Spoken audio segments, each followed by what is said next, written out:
Ladies and gentlemen, welcome to the Hotter Than Hell podcast. This is your last stop on the crazy train of hard rock and heavy metal.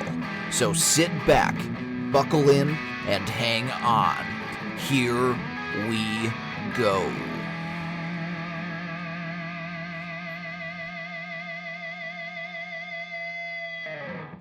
Hello, you Hotter Than Hellions. Welcome to another episode of the Hotter Than Hell podcast. My name is Steve Wright. I am your host, and I am joined as always by BC. How you doing, guys?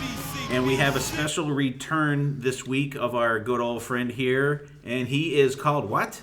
BB. All right, BB. Hellions, what's going on? He wasn't expecting that. Welcome to the show, everybody, and we want to thank everybody for listening and spending some time with us here as we talk about our craziness here. We just want to let you guys know, I'm not sure what venue you're listening to us on, but we can be found on iTunes and YouTube. We're on Twitter. We're on CastBox. And we are on something now called Ear Peeler. They were one of the sponsors for the Rock and Pod Expo that BC and I attended in Nashville a couple weeks ago. And speaking of the expo, I just wanted to talk about that real quick for a couple seconds. A couple cool guys that we met down there. I want to give a shout out to Mr. Stephen Michael, that is the host of the Growing Up Rock podcast. Him and our occasional guest co-host, Stephen, Sonny Pooney. I got to say, Stephen called me out on his podcast, his review of the Nashville Expo. It was a slip of the tongue. Sonny is our guest. He is not our co-host. So sorry for that little slip there, Stephen. Not yet. He's not our co-host yet. Dylan wants to steal him. So you'll have to have an issue with Dylan. And I want to give a shout out to David Hudson and Chris Craig of the Digital Killed the Radio Star podcast. Two really great guys. They have an excellent podcast going. They are guys, I believe they're from Memphis, Tennessee, and I think David is from Mississippi, and those guys have a really cool podcast, and I just want to welcome those guys to our show, and their encouragement. We had some good conversations. They're kind of like us. They're just starting out on this, and they have a really good podcast, so you guys check those guys out. It's Growing Up Rock with Stephen Michael and Sonny Pooney, and Digital Killed the Radio Star with David Hudson and Chris Craig. BC, what do you think about those guys? Very cool guys. I mean, they're from the South, and they're into a lot of bands that we were into, like Tor, which were at. Two of the guys were at the expo. Yeah, the Tor guys were there, and also the guys from Every Mother's Nightmare. And those guys are have seen those bands a bunch of times because that's they're from down there. So shout out for those guys. It was cool hanging out with you guys, and we appreciate your guys' encouragement for our podcast too. Before we get rolling too much here, we're going to do our thank yous like we do every week, and these are for people that have helped us out, shared stuff, liked our page, gave us encouragement. BC, we're going to let you go first. Oh, God. Bear with us, people. We're going to start off with our friend Joe Mangieri, R.A. Fiorosi, John Christopher, Jen Roberts Vanna, Victoria Wingren, Robert Keller, Mark Arnold, Matt Maida, Greg Renoff, Tony Fuga, Alan Tate, Ryan McKay, Tony Masalam, Larry Phillips, Stephen McKinney, Jack Broad, Anthony Porter, Scott Rivenberg, Carlton Scott Tucker, Sean Oxford, Steve Dill, Darwin Arias, Sunshine Durkin, Christina Teeple, and Jurgs Jones. All right. Some of the names I gave BC some of the hard names. I kind of let myself off the hook a little bit this week. Here's my thank you. As always, I have to thank my awesome wife Corey for putting up with us, and she actually spent the last podcast with us here. It was awesome having her here. Dylan, as always, our awesome producer. Mark Satorka, our music man. Aaron Camaro and Chris Senzak from the Decibel Geek podcast. Once again, Stephen Michael and Sonny Pooney from Growing Up Rock. Joe Polo, Jody Havnot. Sonny's on that one also. And I would be remiss if I didn't mention D-Rock. D-Rock, we love you, buddy. Amber Bitts, Jody Havnot's lovely girlfriend. Ken Mills from the Podcast. Matt Porter from the Kiss Room. Gene Grossman, Dennis Talbot. Christine Gallinat Apostolico. Our friend Kaylin Provo from up in Canada there. Kaylin, you're awesome. Spencer Wetmore, Pat Bass, Marie Zaccone, Kimberly Loyick, Heather Shakaris, who will be a guest coming up on our show in a few weeks. Christopher Grove from the Kiss World podcast, Wayne Yarborough. Once again, David Hudson and Chris Craig from the Digital Killed the Radio Star, Vincenzo Iannello, Phoebe Jack, Jeffrey Pasick, Julian Gill, Mark Anthony K, Lenny Weishar Jr., and Ken Keenan, all from the KISS FAQ podcast, Craig Smith from the Pods and Sods Network. So everybody, thank you out there for your encouragement and your shares and your likes, and keep listening, spread us out there, share your thoughts with us, and share our podcast, help us get it out there, and we really appreciate it. Before we get into our little news section, our buddy BB brought us a little surprise. What's that tonight, BB? Well, I was at the local beer distributor, and I found a nice little, they only had 2 cans. It's Anthrax War Paint Pale Ale Beer. Yes. So I couldn't pass up the opportunity to try a little Anthrax Pale Ale since we talked about these guys last couple of shows ago. Now, what's the inscription there on the side that I see on the can there? It says brewed for metalheads. Oh, there we go. Yes. Very cool. Wait till you guys see the can. I have a picture of it before we didn't crack these open. I gotta say, BB's got a lot of willpower because he told me he had this beer a couple weeks ago, and he had shown a lot of willpower by not even opening them. So I had to hide them in the refrigerator in the cellar, so I didn't know where they were.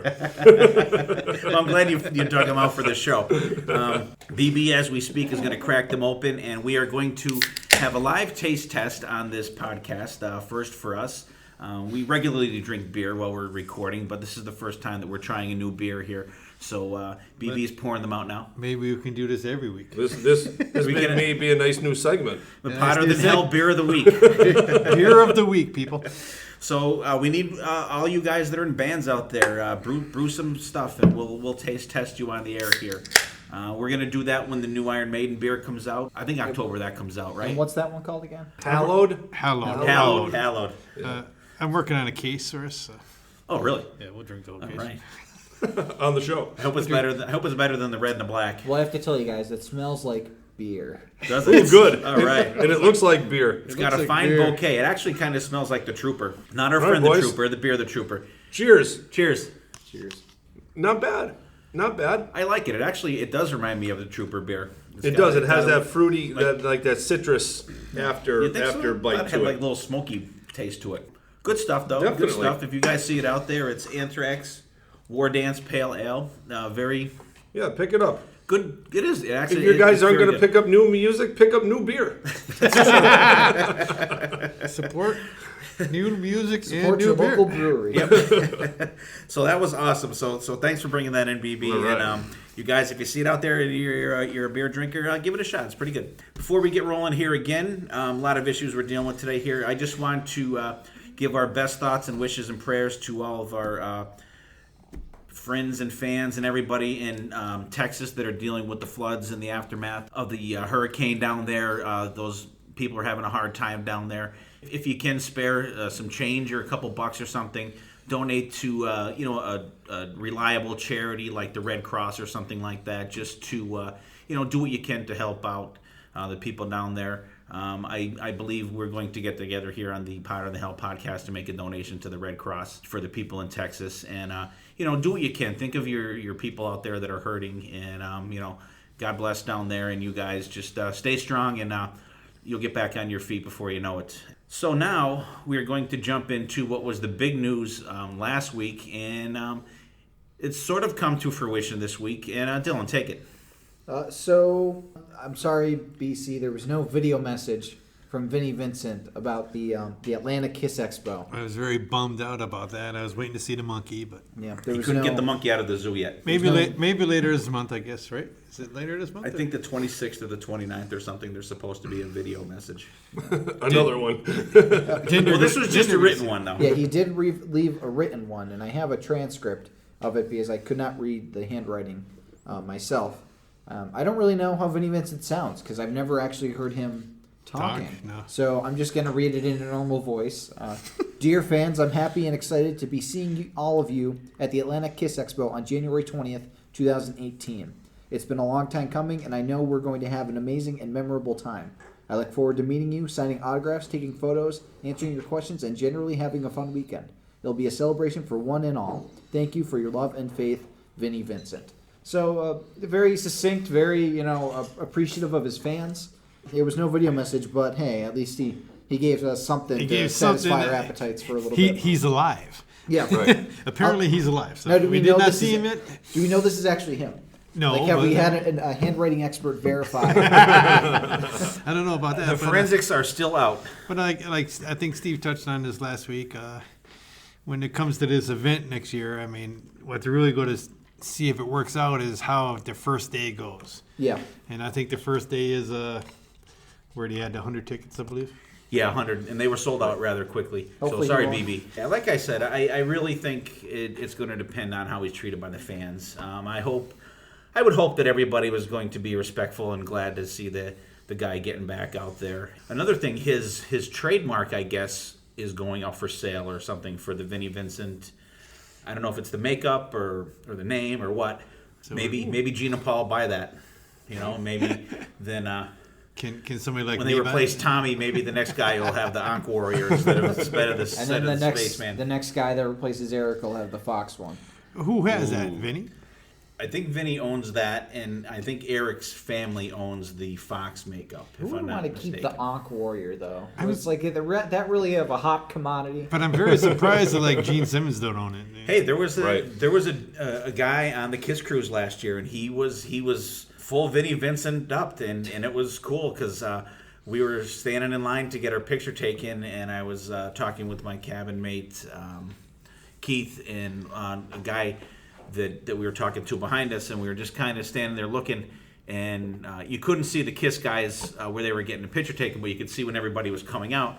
And lo and behold, out comes this guy, full Vinnie Vincent makeup, costume, and everything. Like, holy shit! Like, wow. And so I think I got my picture taken with him later on. And if I did, I'll have to find that. I remember seeing the picture. You do have a picture. So I'll have of to it, dig that of out and him, I'll have to or you post and him, that. but Yeah. you definitely have a picture of him. That It was cool. That definitely stands out because I think you probably see that less than Peter Criss. I mean, Vinny. You Vincent. do actually. Yeah. I don't. You don't really see anybody. I mean, I seen a couple kids dressed up like as Peter with the Peter makeup on and stuff, but he was the only Vinnie Vincent that I saw on the cruise. I could see Vinnie Vincent being like the subject of a documentary, kind of like an Anvil style thing. Like, where is Vinny? I feel What like happened to Where's Vinny? Waldo? Yeah. What happened to Vinny? Sit down, Waldo. And more yet, where's the monkey? BC is obsessed with this monkey. I swear to God, if he shows up with a monkey in the video, I'm Now, just what do you gonna, think the monkey's I'm gonna be in the name is? hospital having a stroke. I'm going to do a backflip. I'll probably break my neck, but All right, Does the monkey have the Ankh makeup on, or?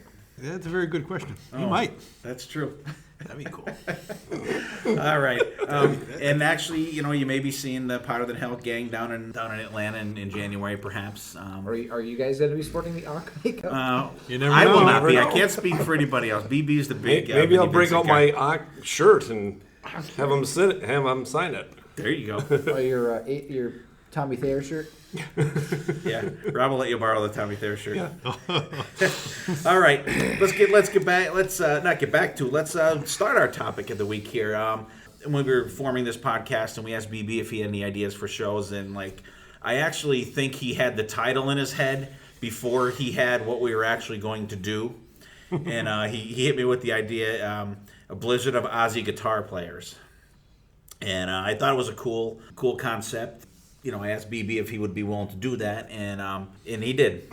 Yeah, I figured, since we've debated about bands and the changing of singers, and it seems like the last couple episodes we haven't really mentioned anything about Ozzy, except for the time we talked about with Black Sabbath switching singers. And if you look at his past band members, Quite a some of catalog. them, you have a really great catalog of not only guitarists, bassists, drum.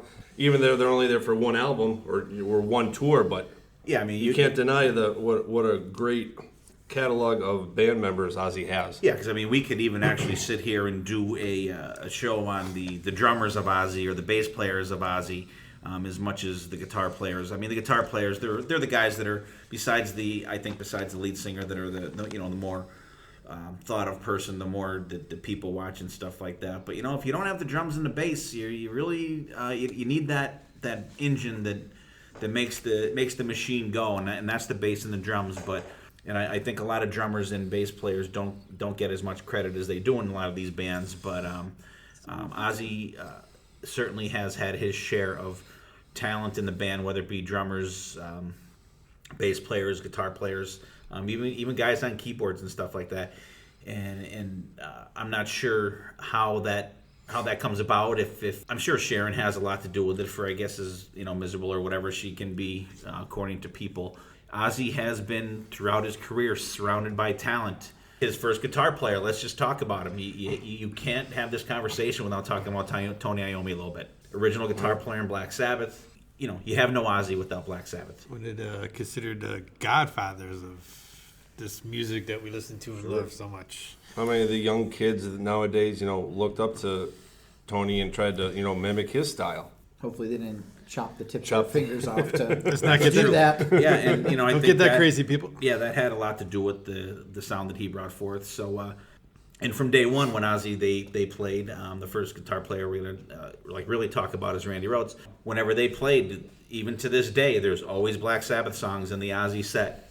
And once we get into a little bit in depth about talking about the guitar players, what I'm going to say right off the bat is I was checking out Bob Daisley's book. Thanks Jim Polkowski to let me borrow it. Bob Daisley said that Randy Rhoads hated playing the Black Sabbath songs. Absolutely hated playing them. You're in the band, and I can understand why they would play them, but Part of the gig. yeah, Right. yeah. And Randy Rhoads, just amazing young guitar player. When Ozzy got booted out of Sabbath, apparently the first guitar player that they actually wanted to get was Garry Moore. And he said no, he was just getting going with his, I believe, G-Force band at the time. There's a lot of what ifs out there. Randy Rhoads came from Quiet Riot, and apparently they had been turned down by every record company in the United States, and they have, I think, 2 or 3 albums out with Quiet Riot, but they were just releases in Japan. And, Japan only, yes. Yeah. 1977, Quiet Riot, and then 1978, Quiet Riot 2. So, back in the day when Quiet Riot came out, Quiet Riot 3, I didn't understand. We didn't put it together until later on when you looked much more deeper into things, and now I understand where they came up with, say, QR3. Well, because I think they believe that the band reset after Randy was gone, because you have Mental Health, you have Condition Critical, and Q3 would have been the third of that pairing of Quiet Riot. But if you're going to be as strict as Dylan is with stuff, that would be Quiet Riot 5. Yes, it would. He's shaking his head over there. Came to have a good time, and I'm honestly feeling attacked right now. Call the cops. Call the cops. But he came from Quiet Riot, and the guy's just amazing. And it's funny how many people out there, I didn't know this till probably at least, I never even knew Randy Rhoads was in Quiet Riot, because like you said, they were all Japan releases. And when Mental Health came out, that's 1985. I knew he was. When they came out in 86, 83, around there. 83-ish. 83 was Mental Health. 83? When they came out, I did not know there was. Right. I knew there was a Quiet Riot, and Randy Rhoads is part of the. Back when they played clubs, I did not know there was albums in Japan, because we weren't really. Back then, the internet wasn't there. There was not. No, that wasn't one of the things that hit your radar. No. And because I when we used to go to the record stores, I don't remember, because you used to look through the imports too of albums. I do not remember seeing any Quiet Riot in the imports at all. And you got to figure too, when Quiet Riot Mental Health came out, Randy was already played on 2 Ozzy albums, and he was already pretty much he was killed by then. He died in what, 82. 82. So he died right after Diary of a Madman came out. Very, very sad, very talented guy.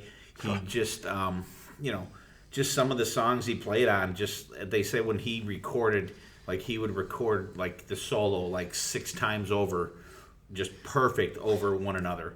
And that, that's how you get that awesome, awesome sound. I think we talked about on one of the other shows, too, that a lot of people were saying that the first 2 albums were recorded at the same time, and that's just bullshit. They were recorded definitely 2 different times. And Dylan's favorite part, the band really produced the album. Max Norman, who went on to be a great producer later on, he was the engineer on the album. But if you look on the album, the band gets the credit for the production on it. Some of the songs on there, like iconic songs that, they're still played to this day. I Don't Know, Crazy Train, which Crazy Train is kind of, for me, like the Rock and Roll All Night of Ozzy, that, like, that's Still good, but still good, but I mean, still it's just overplayed. It's transcended, kind of. It's at sporting events. And Oh it's yeah, on, yeah. Like everybody you hear knows it. all aboard, like when just about every sporting game is going to start. You know, Like they're running out onto the field yeah. or the court. You get the rattle, and Rattle's cool. To this day, and I mean, and my favorite song on the first album is absolutely Suicide Solution. Great riff in that album. It just tears up. followed by Mr. Crowley. Come on. Mr. Crowley's my favorite on that. Mr. Crowley's great. Mr. Crowley's just That's one of my favorite Ozzy solos of all time. Like solos in an Ozzy song. yeah, because I I mean love it's that not just solo. you have the solo as the outro also that Yeah. is fantastic. Other cool songs, No Bone Movies, Revelation, Mother Earth. We're usually not for the slow, but that's not really slow. I don't know. It's I don't know if you'd call it like an atmospheric song or whatever. Goodbye to Romance I can absolutely live without. Maybe we ought to call this the anti-ballad podcast. It doesn't have as much flow as Hotter Than Hell. That's true. Right, because one that's Steal Away. That's another Valley song, but it's that's a catchy tune. That is good. The solo on that is really good. Really good. I think it's a good way to close up the album. Oh, definitely, Steal definitely. I personally have never got to see Ozzy with Randy Rhoads, and actually the first time I ever saw Ozzy was last year. Shame on me. BC saw him, when he was going to the Ice Capade show. It was, way back when. It was very icy that night. But like BB, have you ever seen Ozzy besides when you saw I him? saw him when he was at Montage for one of the Osmosis. I believe it was Ozfest? no Ozfest? Ozfest. Okay. Montage is a venue that is Montage Mountain is a venue that is near us. If you guys hear us talk about Montage, that's what we're talking about. What'd you think? I'm sure that was Zach Wild in the band. That was at the Zach. time, Yeah, right? his band played and also he played. It was really good show. And I can't remember everybody on the bill because it was kind of it changes so much and it was so long ago. It was probably early 2000s, and You were probably drinking beer. and they had the two stages. They had like the lesser known bands on the smaller stage, and then Up-and-coming band, yeah. then the bigger guys on the main stage. That's still cool though. I don't know why I didn't go. I must have been working or something like that. In the venue that we go to, this Montage Mountain, the traffic is just sucks getting out of there. It's terrible. When we go there, we usually just go there, tailgate in the beginning, and make sure we have enough beer and stuff left over, and just let all the cars go out of the parking lot because it's Tailgate just at crazy the getting end. out of there. Let everybody Real get crazy down. getting out of there. Any other favorites on there for anybody? Like you said, No Bones movie. Pretty much talked about all No of them. Bones movie, Steal Away. I mean, Suicide Solution.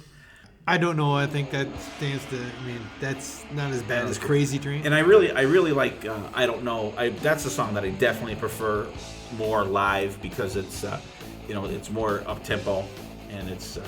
I think it's a lot better. So they do that. They do Blizzard of Oz, and at that point, the whole thing was supposed to be the Blizzard of Oz. It wasn't supposed to be Ozzy Osbourne. It was supposed to be Blizzard of Oz, the band. Huh. And once they got done touring with that, they went back into the studio. Same group: Randy Rhoads, Lee Kerslake, Bob Daisley, Ozzy, to record "Diary of a Madman." Once they finished the album, and they were ready to go out on the road with it, Lee Kerslake and Bob Daisley were fired. They were told, you're not going to be touring.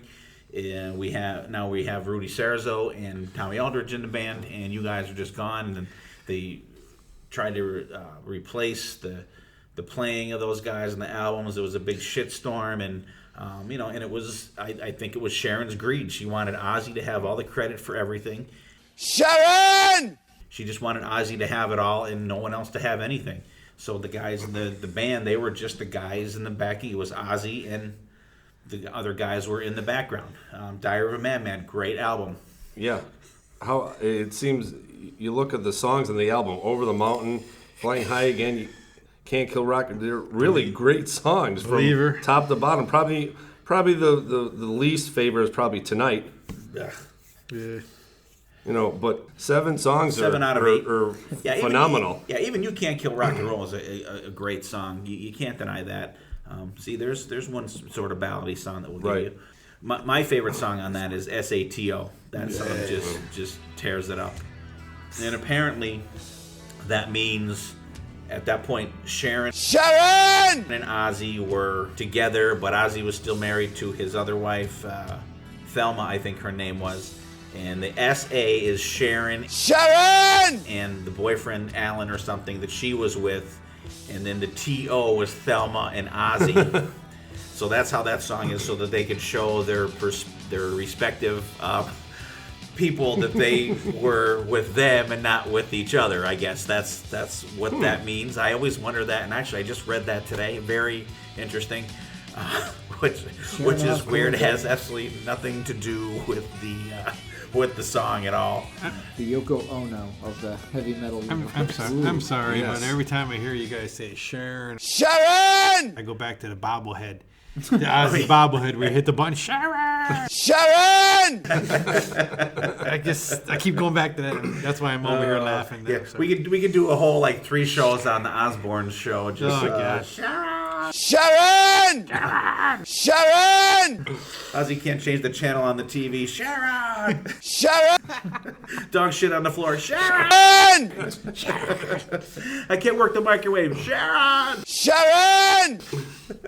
All right, back to the album here. Great songs on that Diver Madman. Really cool. The chanting at the end. I think this is one of my picks. I think for the sophomore album. It was. And we talked about the chanting in the end of Diary of a Madman, and the because Jim was here, we were talking about Over the Mountain, the drum intro, and everything like that. Yeah, but I put them both in. You did. That was a good production there, Dylan. Believer, really cool song. They bust out Believer every now and then. Yes, I think that's on the one live at Budokan album. I think they do Believer on that. It's on tribute. Is that the Oh, album? yeah, it is. Is that the album that Ozzy's like on the cover? Yes. Yeah, and it has all looks like Yeah, I wrote the writing, stuff on it. yeah. The writing is really sloppy. Yeah, okay. But really solid album. Randy's playing on there is iconic. I mean, there's a lot of people out there that there's Randy Rhoads and no one else. There's no one else will ever touch him. And Yeah, I mean, he was very. I don't know. I'm tough on words. very here, but meticulous, I think. artistic, but I mean, I would love. I mean, I said this many times. If he was still around today, but a lot of things said he was. Hey, who he hasn't? He was gonna get out of rock and roll. He was a very classical person too. Yeah, He was going to go to teach. Yeah, he wanted to He do, wanted I to think, do one more tons of studio album, and then bail out. And then bail out. Bob Daisley said in his book that that's what Randy wanted to do, but he said that he always felt that he would do that. He wanted to go to, I think, UCLA or something like that and get his music degree where his mom went. But he said he always felt that Randy would eventually come back to playing rock and metal because that was just so in his blood. But and he, I think he that just would needed be to get that out of his just, system. What he would sound like nowadays. I Oh think my it'd be God! Just like God. that's crazy. I mean, and who hasn't listened to that hasn't said that? You can't. It's something people that are Hendrix fans, and I am no way, shape, or form a Hendrix fan. But people. He's another what if guy. What if he was still alive? What would he be doing now? He probably would have been dead from a drug overdose or something the next year or something. What are you trying to say? I'm sorry. I am just not a Hendrix fan. What are you trying to say? He's one of the guys when you hear the songs you like of his is when someone else does them. That's how I feel about Hendrix. I think he's extremely overrated. But that's a whole other show. Maybe we'll do an overrated guitar player show. All right, BB, any last thoughts on Randy Rhoads? It's really sad that he's Like I said, I mean, the shortest one we're talking about. Yeah. Two albums, and that's he was it. gone. It's just like And how can There's you? tons of what Every time ifs. anybody says Randy Rhoads, all I see is that polka dot guitar. I don't know why. I love the polka dot flag B. That is great. Because that was almost like one of the first. He was like the next one besides Eddie Van Halen to have like a noticeable design on Iconic his guitar. guitar. Yeah, this is Paul Stanley playing the Iceman. Well, Dylan, how many minutes did it take us to bring up Kiss? We've already talked No, about we Kiss talked about long Vinnie ago. Vincent. So Oh, that's let's right. give it count. Long ago. Long ago. I've given up hope. I'm just being difficult. Are we going to touch on tribute? We can touch on tribute. Which Yeah, Randy, we Randy might was as well, on since 'cause we're at talking least about Randy it's- right now. Right. It's, and that didn't come out till 87. 87. Right. So, I mean, you had that was in between Bark at the Moon and The Ultimate Sin. And I think that was, they put that out. They needed another album to put out or something like that. It was something and they did To that. cover their contract with the record company. But I mean, great. If you listen to that, it is fantastic sounds. live. That's the definitive. Here's Randy Rhoads live. Enjoy it. And that's another one you could throw on at any time and just let it play through. There's not a bad Just let sound it on play. there. Let it play. Yeah, Goodbye to Romance. But, I love the Yeah, version well, of that's Children a of the song Grave we on can there. go Children of to. the Children of the Grave, Grave, yes. phenomenal. I love Really, that one. really good tune on that one. And for a guy that hated playing the Sabbath stuff, he really did it justice. I think did really good. Really did. It's Randy Rhoads. It is. Yeah. How could he not? I don't want to sound like those people. Even half-assed was a lot of people's full-assed. Yeah, true, right? Even if he didn't want to play it, he played it with balls. That's right. He did. Good call there, BC. All right, so unfortunately, Randy Rhoads died in a plane crash, and I believe it was March 19th, 1982. Yes. In Florida. Very, very sad day for the rock world. To this day, for some reason, I don't. I'm tough with dates and stuff like that, and that's a date that I remember, which is kind of weird. But R.I.P. Randy. You left us. At least you left your footprint on the earth. And there's this many years later, decades later, we're still talking about you. Right. And we're not the only ones. And very revered guitar player. So Randy's killed, and Ozzy wasted, well, I would say probably Sharon wasted no time in replacing him. Sharon, we need a new guitar player. Sharon! He was replaced very briefly with Bernie Torme, and he was very reluctant to do and they wanted him just to finish out the tour because, hey, we're going to lose money here. Randy died, hey, but the show must go on, I guess, for them. So they got Bernie Torme. He was supposed to be having an album coming out at that time. He was very, very reluctant to do the tour, and I guess it was understood that he wasn't going to do anything after that. And he actually didn't even really finish the tour. He played a number of dates, and then in comes a guy that we really, really love on this podcast, Brad Gillis from Night Ranger. Brad, phenomenal drummer. Drummer. It's that war dance spirit's getting to me. Guitarist, and is very underrated, I think, because Night Ranger is not known as being a total ripping up band, but I think they are. But Brad came in and did that tour, and I remember going and picking up "Speak of the Devil." Oh my God! And putting it on, it was just like, whoa. It was Black Sabbath. It was all Sabbath, but you know what? No disrespect to Tony Iommi, but he plays those songs the so solo and, good. Oh my God! Just the different stuff that he does with the solos and that whammy bar stuff that he does that has that signature sound.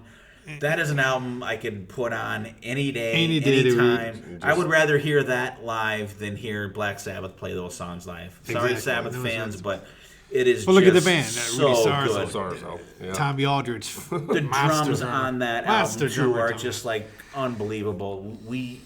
I think think I can speak for all of us here that album is just. Right. I think the weakest person in the band on the stage is Ozzy, to be honest. Right.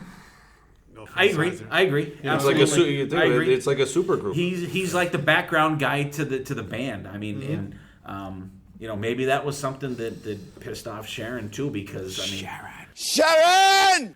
Ozzy was, I think, the weak link in that band. Instead He of the sings four. great on it. He really does. Oh, yeah. But like musically, music. that album is just so good. I want to listen to that like right now. And Brad Gillis is a guy I notice he always looks like he's having fun when he's playing. Like he Exa- looks oh, like I've seen him with Night Ranger. He looks like he's having a grand old time, just like bouncing around the stage, like just playing these intricate solos. And it's so easy. And he's very Zach Wilde-ish. He has a very distinctive distinct sound. sound Yeah. to him. Yeah. Oh, He has right. the sound to him that's if you hear it, you're like Brad Gillis. Yeah. If Just you're, like, if you're Zach if you're a Night Ranger fan, when they first started out, it was him and Jeff Watson were the guitar players in the band, There's a guy that and then it was Joel Hoekstra after Jeff Watson left, and Joel was there for a long time, and Kelly Carey, right, Yes. is his other guitar player now. But if you listen to any album, live or studio, of Night Ranger, and they do solos, you could tell which guy is Brad and which guy is the other guy. Carey Kelly is the guy's name. Carey Kelly. Sorry, out there, Kelly. Kelly. Yeah. But Brad Gillis he has a very distinctive sound, and he just absolutely tears it up on there. My personal favorite on this, Fairies Wear Boots, is just fucking unbelievable on there. So if you guys out there have not listened to that in a while, or maybe have not listened to it at all, go on, pick it up. Ozzy, Speak of the Devil. Oh my God, just so good. So good. They're definitely like albums you should hear before you die. Oh, definitely. That would. I'm sure at some point we'll do a live album show, and I'm sure that will be. We'll do it live. Fucking thing. Do it live. Will be highly mentioned on that one. They did that. They had to do that album because contractually with I think it was Jet Records at the time, they needed to fulfill the rest of the contract. They wanted to get out of Jet Records, which was Don Arden, which was Sharon's father. She wanted to break away from him, so they did that, and it was great. Because I remember when that came out, and he had Ozzy on the front of it, and it looked like jelly coming out of his mouth on the front of it. I mean, it wasn't, it was like a bat liver or something coming out of his mouth. And then I remember getting it, and by then I had heard the old Sabbath stuff, and I'm like, he came to Scranton, didn't he? Sabbath stuff. No, it was canceled. He was supposed to. He was supposed to play in Scranton, Pennsylvania, at the CYC in Scranton, Pennsylvania, and the Catholic Diocese of Scranton had the show shut down because he was a satanic guy. And bit heads off bats. And actually, I'm glad I hadn't thought about that show. I did have tickets for that show. I was going to go to that show because it was supposed to be Ozzy and Vandenberg was supposed to open up the show. Okay. I remember that. And it was all over the news that this guy wants to play here, and he bites the heads off bats. He's satanic. It was crazy. I mean, and for what the hell is out there now, that shit's like mild compared to what's going on there now. Looking back now, and it was just, I was like, oh man, I'm like, it's like, I wanted to go see it so bad, but and Brad Gillis, I think, was still the guitar player in the band at the time. I believe so. Yes. When that went, so that would have just been absolutely amazing to see. So I was bummed out. They wanted Brad to continue in the band, which he did not. He wanted to go with Night Ranger, which I think was a great decision on his part. Oh, God, yeah. Look at all the great Night Ranger music we've had throughout the years, since then. And, Brad, I'm sure you're out there listening. Good call. Love the Night Ranger stuff. We love you, Brad. We love you. And so then Mr. Jake E. Lee comes into the picture. Right. Jake E. Lee with the Bark of the Moon, right? Yes. Man, oh, man. What a great... Jake E. Lee is almost like another Vinnie Vincent. He came in for 2 albums and then he disappeared for 20 years. He got after Ozzy. He did a few things he started Badlands. Badlands. Well, after Badlands, after that he did. After Badlands, he was. No, he put out a solo album in 2005. Right. Yeah, but he was it? No, I was thinking River Dogs, but that's Vivian Campbell. He did 2 solo albums in Badlands, and then he kind of laid low. He did. He laid, and actually, the first time you saw him was on that metal show. They were talking to the theater, and Jake E. Lee was kind of sitting behind him, and that's the first that anybody had seen him in forever. Yeah. And right, because then they say Eddie Trunk found him in Vegas or something and begged him to come back out of hiding. And he ended up doing Red Dragon Cartel, which was a great album. Which they went through singers, I think, like no one's business. But they're back. They're back in the studio. They're back in there. Right? Yeah. He released like a 30-second snippet of the new album. And I did not. I mean, Jake E. Lee was in early versions of both Rough Cut and Rat. Yeah. I knew of Rat. I did not know of Rough Cut. He also did an album with Enough's Enough. Yeah, I did. I saw that. I don't know what that was. 2009, Dissonance. Dylan's on Wikipedia again. But guitar. After Brad said he was going to do the Ozzy thing, believe it or not, Ozzy was torn between Jake E. Lee and George Lynch. Yeah, George Lynch almost got the gig there. Which I don't know. Yeah, I'm not really. I think Jake E. Lee was definitely the better. Like I said in the last episode, actually we were talking about Jake E. Lee and with Dio. I'm sorry, with Jake E. Lee and Dio. I think everyone ended up who they were supposed to be with. Exactly. I really do. God has a way. Yeah, Bark of the Moon came out. Cool album, title track, first song opening the album. Totally departure guitar sound wise from Randy Rhoads, which is good because you don't want to you don't want to clone out there. You don't want the same thing. Which hey, who can really clone Randy Rhoads to begin with anyway? So why try? Yeah. Jake had his own sound, and apparently a lot of the songs between Bark at the Moon and Ultimate Sin, which we'll talk about in a couple minutes, Jakey Lee did a lot of the writing on there and didn't get credit because I guess if you look at those albums, supposedly he wrote Bark at everything. the Moon. Is what the main thing was. Now, when Ozzy went to rehab after this, I believe, and then before Ultimate Sin, a lot of Ultimate Sin is Jakey Lee, supposedly. I believe, but I think if you look at the credits on the albums, it's all credited for Ozzy. Like no one got credit for shit on it. And who was behind that? Sharon. Fantastic album. There's a couple clunkers on there. I think the one towards the middle are kind of clunkish. Yeah, like You're No Different. Tired. So Tired is very tired song. That's very tired. Slow Down's not great. Not bad though. Waiting for Darkness. Waiting for Darkness is probably I think kind of cool. I think it's like a bookshelf. You got Bark at the Moon, you got Waiting for Darkness. So you're not a fan of Bark at the Moon. You're waiting for the moon to come up. So you're not a fan of Bark at the Moon. There's spiders in between the I am a bookshelves. fan of Bark. Sounds like you're disking. I don't know. I'm not dissing it. I'm dissing certain songs. I'm getting a vibe off. Yeah. Like Just no. saying. Rock and Roll Rebels, Center of Eternity is like awesome songs. And it's funny, a little sidebar here. When me and my buddy Rob and my buddy Chris when this album came out, we were in a youth group at our church, and we went on these retreats. We were talking about it on one of the other things. We went to King of Prussia for the one, but we used to go to this lodge during the winter for this other retreat, and you had to come up with a song, like a popular song or artist that had lyrics that were like unexpected or inspiring or something like that.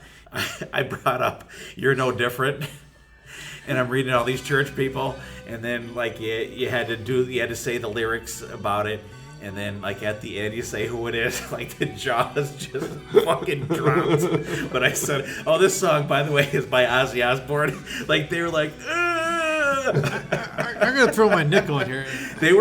But you know what? Like you kind of look around, you kind of get a feel for how people are taking what you're saying and stuff like that. And I mean, here I was only a teenager, and you gotta get up in front of 100 people and talk and read stuff. But you could kind of tell people are like, oh, that's, the lyrics are kind of cool, And then and it was just a total turnaround when I said by Ozzy Osbourne. Like, every story you have about these youth groups, it's supposed to be about religion, but you guys are going out and buying albums of hard rock and devil worshippers, and we're not devil worshippers. No, I'm not saying you devil worshippers, but bands that are supposedly devil worshippers, and I like these. Well, we may be religious, but we're realistic. That's what I'll say. We're not. I'm not going to get into a big religion thing. I'm just going to stop talking about that right now. But that was like one of the songs that was out when we were doing that, and it was cool. Check out the lyrics of that song, and it's pretty much about hypocrites, which a lot of people are. I mean, everyone is at some point in their life, but check that out. And I saw Jake on that tour because I was going to see the Escapades. You on a first name basis with them? Jake was the number one. I just remember Jake was the number one skater. He was the number one skater that night. But no, Jakey Lee, here it is, the new guitar player for Ozzy. Ooh, there's this, and he looked different to me. I mean, I was only 13, 14 at the time. He was his father's like American.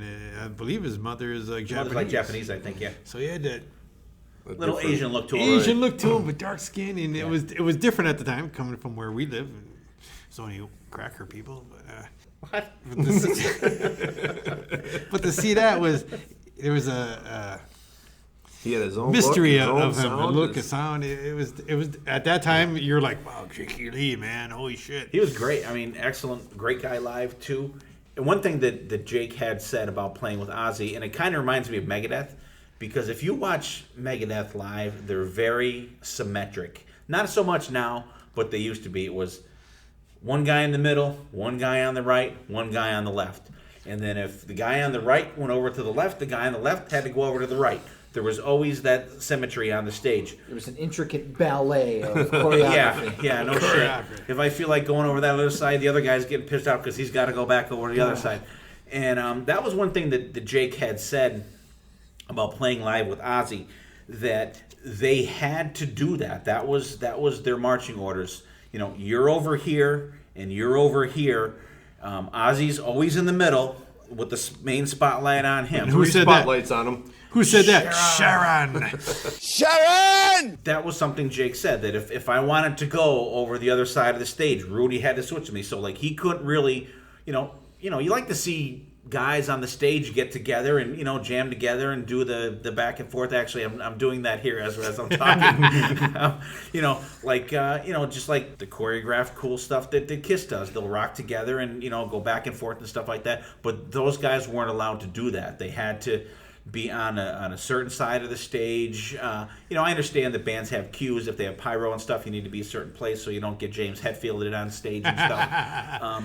But like, they were not allowed to interact with one another live on stage. You like, go see an Iron Maiden show. They're up on the drum risers. They're up on the top and stuff like that, wherever they want to go, whenever they want to do it. But these guys were very regimented as to what they could do live, which that's gotta suck, though. You're in a band with a guy. You want to rock with him. You want to jam with him. I mean, these stages were huge, but they were symmetrical. So I just had maybe Yngwie took a page out of their book. He's coming to the Sherman. Yeah. Is Yngwie, he? yeah, Yngwie's coming. When is it? I don't know. October or something, maybe. October, November. Clear your schedules, everyone. No, thank No, you. I think we're going to be sitting that one out. So we've had my fill. We're going to send BB to that show. BB to that one, yes. We're gonna have a little. I want to be in bed by 1:30 in the morning, so I don't want to go to show. Yeah, that's a You'll be non-starter. leaving around there. Yeah. Okay, so thoughts on Bark of the Moon Bannon there? It's. He's waiting till we get to Zach. He's got all notes I'm on still- Zach. I know, right? I know. Bark of the Moon. I don't know what it was. It was the song one. Bark of the Moon, great. Then it seemed, like you said, and the Dropped middle off a little bit. songs are a little sketchy. But then, Waiting for Darkness. The last song is phenomenal. And you're like, it's over. But 8 songs. It's only 8 songs. Yeah. It's only 8 songs. 39 minutes and 31 seconds, Dylan. Here it is. I was going to write that down, too. It is a short album as far as albums like that go. And, I think everything back in those days was very bam, very bam. short and Yeah, boom, boom, and, boom. and I like that, but I don't. I like when albums are short because you're like, oh man, like it leaves you wanting more. But then you're like, man, that was like quick. Listen, but I think back in the day that really helped out fans like probably myself and BC and BB because it was easier for you to sit down, not playing, but learn 8 songs, listening to them, every lick, every little squeal that the guys do, every woos and wahs and stuff like that the singers do. It was easier to do that rather than a 14-song album where by the time you get done listening to it, it's kind of a draining experience. 8 songs, the average length of song on that is probably 4 minutes and something like that. But back then, you put albums out a lot quicker. That's true. You weren't waiting 5 or 6 years or more for an album, too. And the thing is, too, then, there wasn't so much stuff out. No. Like think of your at that point record collection at that point it was maybe dozens at that time, but like you would put an album on and you would there wouldn't be anything else out for months, so you would listen to that new Ozzy album for weeks at a time. It'd be the only thing you'd listen to. So by the time you would hopefully get to see them live or something like that, you knew every song, every riff, everything, And that's something kind of I think that we lost over the years. That right now, oversaturated. Yeah, there's just so much stuff out there now, and like I said in episodes before, I try to at least once a week put an album on that I haven't heard in a while, listen to it all the way through, and just put yourself back in that mode where here's and there's songs and there's albums you put on. It takes you right back to your old bedroom. My old bedroom, there was like 3 windows, and I would sit there and I'd look out the one window down the street, and the music would just be blasting, and I get the, turn that down, but like when there was no one home, I'd rock that friggin' house. But stuff like albums like this, it just takes you right back there. What? Jesus Christ. Jesus Christ. That'd be my dad yelling at me all the time. But like stuff like that, it takes you back. Thoughts, BC, on stuff like that? I mean, it wasn't a very strong album, but I liked it. Maybe because I saw the tour that year, and like you said, back then there wasn't like that came out. It was like, okay, Ozzy, Bark at the Moon. There was like Bark at the Moon and this band and this band and this band and this band, and got lost in the shuffle. Yeah, and by then too, you knew that we had already had Speak of the Devils out, but you knew through magazines and everything that Brad Gillis was out. And you wanted to hear the new guy. You wanted to hear Jake Ely. He's a new guitar player. Because back then you really couldn't give a shit who was on bass and who was on drums. Sorry, bass players and drummers at the time, but like you wanted to hear the new guitar player. What does Jake Ely sound like? What does he sound like? There was no internet back then. I mean, so unless you listened to the album or saw him live, you didn't know. We had no idea. You had no idea whatsoever. You didn't know who he was dating or. Yeah, right. That's what you're waiting to see that. You're waiting to grab it and say, "Boy, how get the album, see a picture, picture of him. What's he look like, and does he have a guitar? Like, what kind of guitar is it? A Flying V? Is it a Gibson? Or what does he play? Yep. Definitely, really, really cool stuff there. And at that point, videos were starting to emerge, and I vividly remember the Bark at the Moon video, and I remember seeing pictures in some magazine that of them putting the werewolf makeup and stuff on Ozzy, and it said it took so many hours and stuff like that. And it was cool. The video for Bark at the Moon was like freaking cool. Like you seen the guys in the band, and he was doing the werewolf thing. Cool. Exactly, but in those days, just to see a video was cool. It ain't like, nowadays there's no video, I don't think, anymore. But back then, just when you saw, especially a hard rock video, you were like, whoa, no matter who it was. The Crew, Ozzy, anybody, you're just excited to see. You're glued to the TV. Yeah, it was not like today where you can punch in something and you see every video known to man. Right, now it's all over. Yeah, the mystery has gone out of it. Like we said on the one episode mystery before. Is so much more fun. You'd watch MTV for hours and hours just to see catch that one a couple video. videos. It was. And the next 2 hours, Iron Maiden. You sat there for 2 hours waiting for Iron Maiden to come out. 1 hour and 57 minutes, and one would come on. Okay, here we go with Iron Maiden. Yeah. Thank you. They had a cool tour with that. BC went to see the Escapades, and did the Escapades put out an album for that tour, BC? They didn't. Okay, I was wondering if he had that. For the record, I did see Escapades in my lifetime. Oh, did you? Oh, not that night, but some other time. I did actually see an Escapade show. So he went to two Escapades. All right. One had ice and one did not. One had capades. We're gonna have Henry Rollins come on the show. Liar. All right, so we've exhausted the werewolf on Bark at the Moon, and then next one comes out is Ultimate Sin. 86. Because Ozzy had to go away and get a oil change. But we're not going to talk about that. I don't think that's true. What? You don't think he had to go home? No. Too much booze? Do you have any idea what you're talking about? Yeah, to drink. Oh, okay. Ozzy Did you see him in rehab? Were you there too? I was not there. Okay. He was on the other coast. BC was at a rehab on the East Coast. I was on the East Coast. He was on the West Coast. Okay, Ultimate Sin. Excellent album.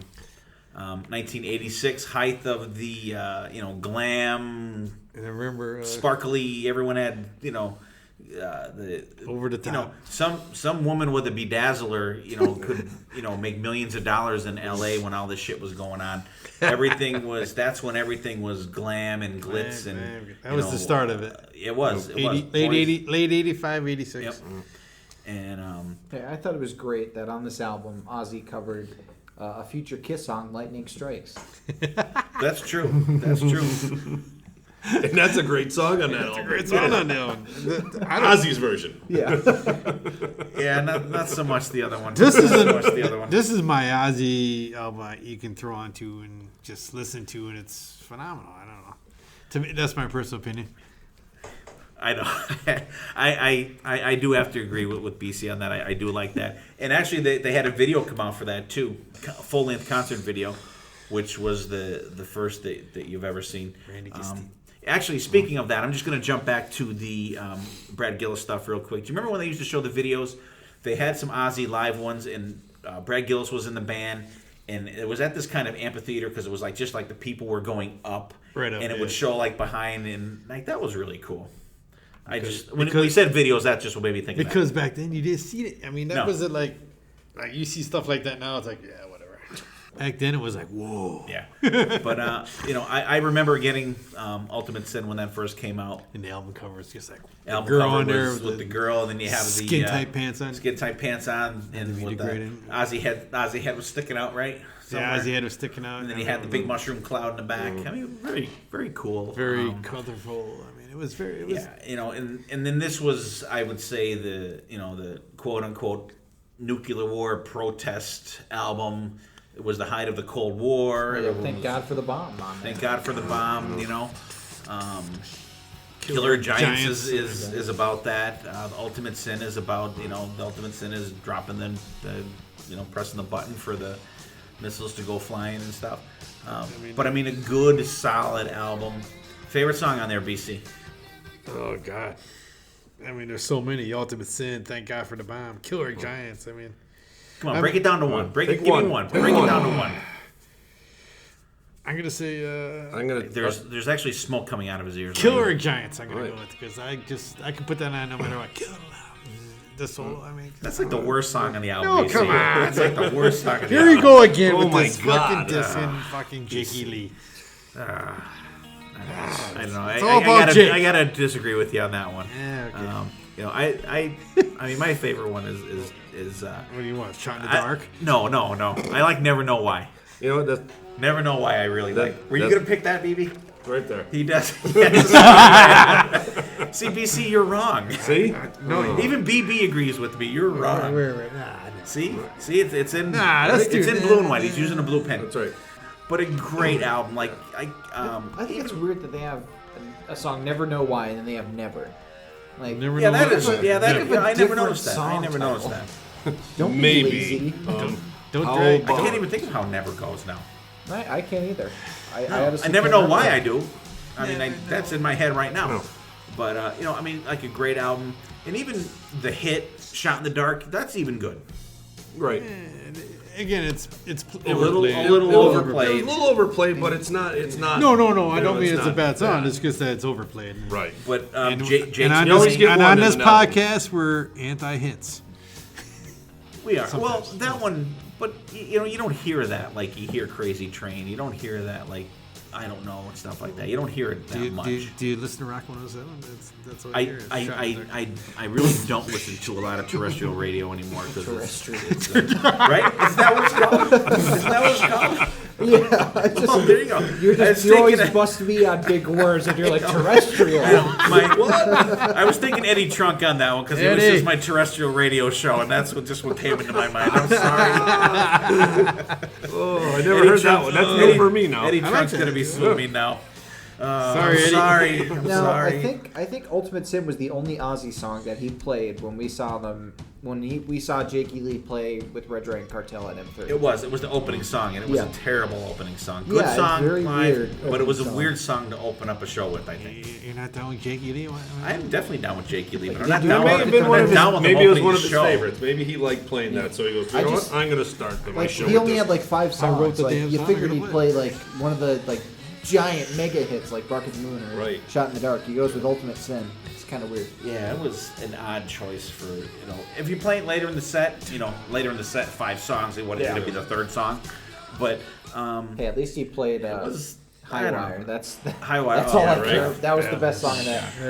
It was so good. Yeah, Phenomenal. definitely. And they were great. Oh, And the thing that sucked about seeing Red Dragon Cartel at the M3 Festival was the shitty thing was not seeing them, but the night before they played at a venue by us and played they opened for Queensryche, but they played more full of a set instead of 5 songs, which we didn't get to see because we were down there for the first night of it.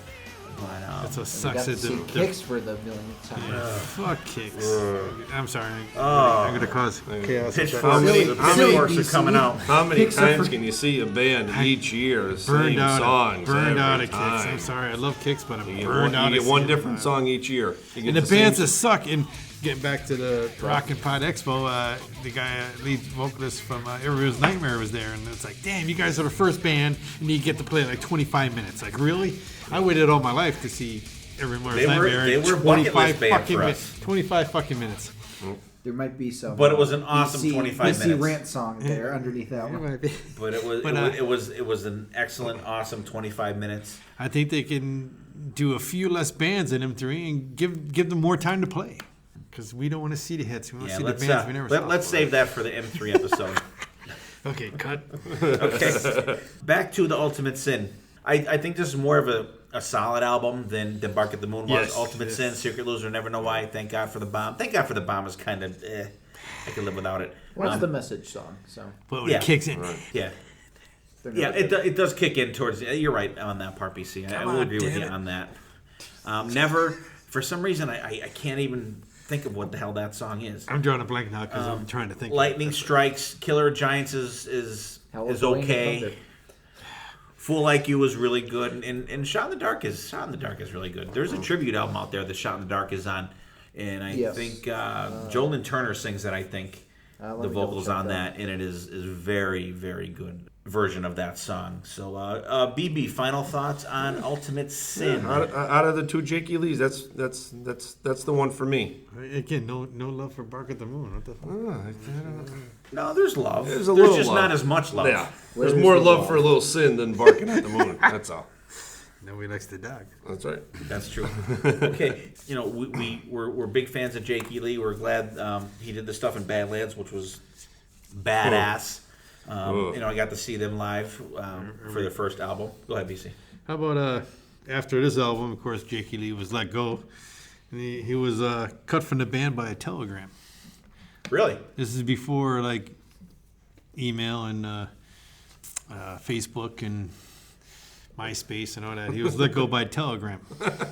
That'd be a nice thing to wake up to in the morning, By the way, You got a telegram. you're no longer employed by the firm. Yeah, I thought that was definitely Sharon. Sharon! He was fired by telegram. I guess. Wow. You read that, it's like telegram. There's nothing more impersonal than such an archaic form of communication. Yeah, no shit. Jakey Lee, stop. You are fired. You are out fired. of From the Ozzy Osbourne band. there was like a From Sharon. on Stop. the front door. Oh, here you go, Jake. Here's your telegram. You're fired. At least it wasn't like a singing telegram. Well, I guess I don't have to go to work today. You're Fired. You're fired. You're fired. You're fired from But anyways, Ozzy. Yeah, they could have given like send the guy a stripogram or something. yeah, give the guy something to look at. All right, and at this point, we are going to segue into our hidden gems. And this week, for our hidden gems, we are going to start with our awesome guest, BB. All right, Steve. Thanks, buddy. My hidden gem it's a band that's called Pride and Glory. It's a great intro to what we're going to be talking about in a little bit here. They're a country band, aren't they? Country music, right? They are a very heavy country-ish band. They are Zach Wilde, Brian Tishy, and James Lomenzo. Album is self-titled, came out in 1994 off of Geffen Records. They actually, before they actually went to Geffen Records with their idea of this band, they were actually called Leonard Skinheads. Really? Oh, that would go over great now. And Can't do that anymore. they said we can't have that name. So pick up that album, Pride and Glory. It's self-titled. There's one great song on there. It's called Shine On. It's like a heavy metal Leonard Skinner. Great harmonics in it. Zach and his steel guitar. Actually, a couple weeks ago when we had Chris Yankowskis on the podcast, he reminded me of this. And he goes, "I'm surprised you didn't have it." I'm like, I wasn't thinking, but another thing with Chris, shout out to him and his band Shindig. The other night, Steve was working. Did you go? I was working. Steve was working. BC was out of town, BC was so drunk elsewhere. I went to check out their band. Great sounding Was band. it good? Let me tell you, Chris pissed. rips it up. Really? I'm pissed. I wanted to go so bad. I kept thinking it was Sunday night. Anyways, Yeah. what did they play? Yeah, they played a whole little catalog of like 70s and 80s music, like the Who, and they played Hendrix, and a great melting pot of actual rock music. It was they did a really, really good job. Cool. And for being only together for 2 months, they were really tight. So, how was my buddy PJ on bass? PJ, he ripped it up too. It was a little cold. I saw he had the nice hat, the Elmer Fudd hat on. Elmer Fudd winter hat on because it was kind of chilly outside at the big ball tournament. But yeah, if you guys have an opportunity to check them out, they're called Shindig. I'm not sure where their next gig is, but we'll try to post that for them and give them a little shout out for being a hometown band. Cool. Let us know, Chris. Yeah, as far as Pride and Glory goes, BB's going to post a couple Pride and Glory things on the Hotter Than Hell Facebook page for us this week. Thanks, BB. Good pick. It is. It's a very heavy. It's a different sounding album, but it's very, very good. BC, who you got for us this week? I'm going to stay in the same vein as BB. We're going to go with a band this week. It's Blackberry Smoke. They're from Atlantic, Georgia, and they're considered southern rock / country rock. And they've been around since at least 2004 is their first album. We saw them on that tour. We saw them open up for Jacko, and it's kind of funny because they come out and they're playing, and they finish the song and they're like, "Play one, drink one." I don't think they do that nowadays because they probably be all dead. They play longer shows. They'd be crawling off the stage. They'd be crawling off the stage because they're doing a good whiskey or bourbon or something. And I don't want to interrupt you, BC, but I'm going to anyways. When we saw Blackberry Smoke and open up for Jackal, we went in early. We were sitting at the bar, bullshitting with these guys, and just like having a good conversation, having a couple beers and shots and stuff like that.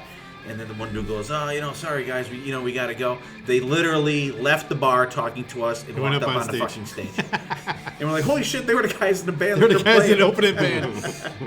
And they were great. We saw them, and it was like, "Play one, drink one," and that was our saying for the longest time. As soon as they get done playing the song, play one, drink one. So now that they do headlining shows, I don't think they can do that. Yeah, they'd be wheeled off the stage. They're much in a older gurney. now. So. But check them out. They got 5 albums out and 1 live album, and it's a very good. It's band. a little bit heavier Skinnerd, but it's very good. And I'm going to go into my hidden gem this week. It is by a band artist called Kennedy, and the album is called Headbanger. It's the main guy, and is Carl Kennedy. He is the drummer for the band called the Rhoads, which we have talked about on this show before. Awesome guy. The album is excellent. Monster drummer. On this album, he has Chris Caffrey from Sabotage and TSO. He plays guitar. 2 songs on there. Mark Tornello, who is the current lead singer in Accept. He sings on 3 songs on this album. His lovely daughter Erin Kennedy, she sings vocals on one of the songs. The local bass player Nolan Ayers, awesome player. Gary Bordenero, which is the drummer for the Rhoads, plays on a song on there. It's just a fantastic album. It's called Headbanger. There's a version of Ronnie James Dio singing The Code on there, which we discussed on another show.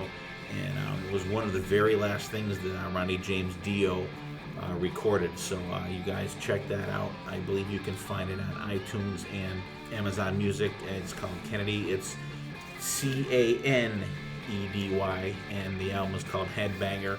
Awesome guy, monster drum player, and it's cool because like at the end of every song on that, there's a little drum solo interlude that goes into the next song. It's a really cool, well put together album. Just a monster drummer player, and it is a great album, and it is produced by Carl. And I'm sure Dylan doesn't mind me mentioning the producer on this album. Case, no, I do not. Okay. So there's our hidden gems this week on Hotter Than Hell. You guys check those guys out. Check out Pride and Glory. Check out Blackberry Smoke from BC. Check out Kennedy from me. So check these guys out. You guys check out our hidden gems. And, we have been getting feedback. I got feedback from David Hudson from Digital Kill, the radio star. He said he checked out Trickster here. He's like, he really loved that album. So, we're glad that we're getting feedback like that. You guys, let us know. If you have a hidden gem, I want to put this out there for you guys out there. If you have a hidden gem that you want, mention it, and we will put it out there for you on a show, okay? And we'll put your name out there. We'll do it, and we'll check it out prior to the show, and we will review it, and we'll check it out. So we're gonna at this time get back into the Ozzy Osbourne guitar player discussion, and we're change gears. Boom, 2 albums Randy Rhoads, 2 albums Jake E. Lee, and then change of the guard again. Zakk Wylde comes in, and they put out No Rest for the Wicked. I gotta say, BB is a massive Zakk Wylde fan. BB, we're gonna let you take the reins on this one here. All right, so in 1988, Jake E. Lee is out, and they do a search of 400. They have 400 tapes that they go through, and they come out with this guy from Jersey, Jeffrey Philip Weiland, otherwise known as Zakk Wylde. The rumor is he got Zakk from his wife because she said one day, "Wouldn't it be cool if we had a baby named Zach?" So he took that, and one night while him and Ozzy were having a couple cocktails in England, they were listening to a singer. Her name is Kim Wilde. Ozzy didn't want to go on stage. "I'm Ozzy Osbourne, and this is Jeffrey Phillips Weiland." He goes, "You have to change your name." So the one night they were listening to this British pop star Kim Wilde. I have no. I've heard the name before. Ozzy comes up with, "Let's go with Zakk Wylde." So that name stuck. And they come out with 1988, No Rest for the Wicked. Great. And how can you go wrong with opening your album with Miracle Man? That's a great opening album. I think this was the video. The first time I ever saw Zakk Wylde was Crazy Babies, right? Was the Miracle Man album. Wasn't Crazy Babies the first video? I don't know. This is the one I actually saw Zakk first. Was Miracle Man. There's about 60 pigs in this abandoned church. And I don't think I've ever seen that. Oh my God, it's hilarious. I don't think I've ever seen that. Come on, get out of the basement. Yeah, it's about Jimmy Swaggart. I know it's about the hypocritical religious people. Yeah. And there's like 60 pigs running around. So I remember somewhere Ozzy I've never said seen that. Something about he had to throw away his suede boots because he had pig shit all over it. Because the instant they started playing, all the pigs got scared and shit all over the place. Oh, really? Whoops. That's awesome. Payback for pissing on the album. That's awesome. And if you look at the album cover of that, one of the girls screaming in Ozzy's ear is his daughter, Amy, I believe. Oh, okay. On the cover. The daughter, I just wanted to throw that out there. Yeah, the one that's going to be filmed now. Yeah. Is it the same girl on there? Yeah, the one girl is unknown, and the other girl is his daughter. Oh, okay. Great album. I really like it. And actually, this album has my all-time favorite Ozzy Osbourne song on there, and it's Bloodbath in Paradise, which is a song about the Manson family and stuff like that. But it is such a good song. It is a really cool song. And I see BC shaking his head over there.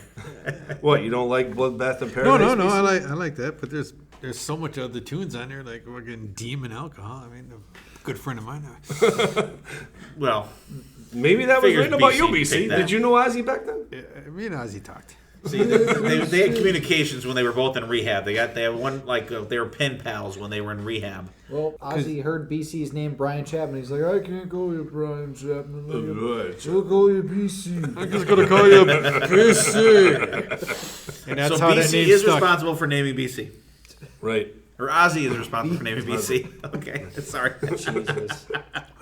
Oh my God. Good album though. A lot of cool stuff on there. Like BB said, Miracle Man is a great song. Devil's Daughter. The guitar solo, solo, and that's a really good tune. Tattoo Dancer. Tattoo Dancer is great. Crazy and Babies. that's crazy. That's cool different Crazy for Babies Ozzy because it seems like that song it's like a different tempo. It's like it's faster, and it's like it's not like it's almost like you didn't expect Ozzy to be singing that quick. But I'm gonna ask for help here. Like I don't remember Hero number 9, track number 9. I think that was a bonus. Was that a bonus track? Maybe I don't remember that either. It's listed. I can't. I don't remember that. I don't think that was on the original thing. I don't remember that song. It's either. a cover of Enrique Iglesias' song. He sings it to Is Sharon. that We Can Be Heroes? Is that song? No, it's I Can Be. He sings it to Sharon. Yeah. No, We Can Be Heroes is David Bowie. Oh, okay. Yeah. That is a good song. That is That's not bad. one of That's my a very favorite good song. songs of all time. Like Fire in the Sky, that song I could kind of live without.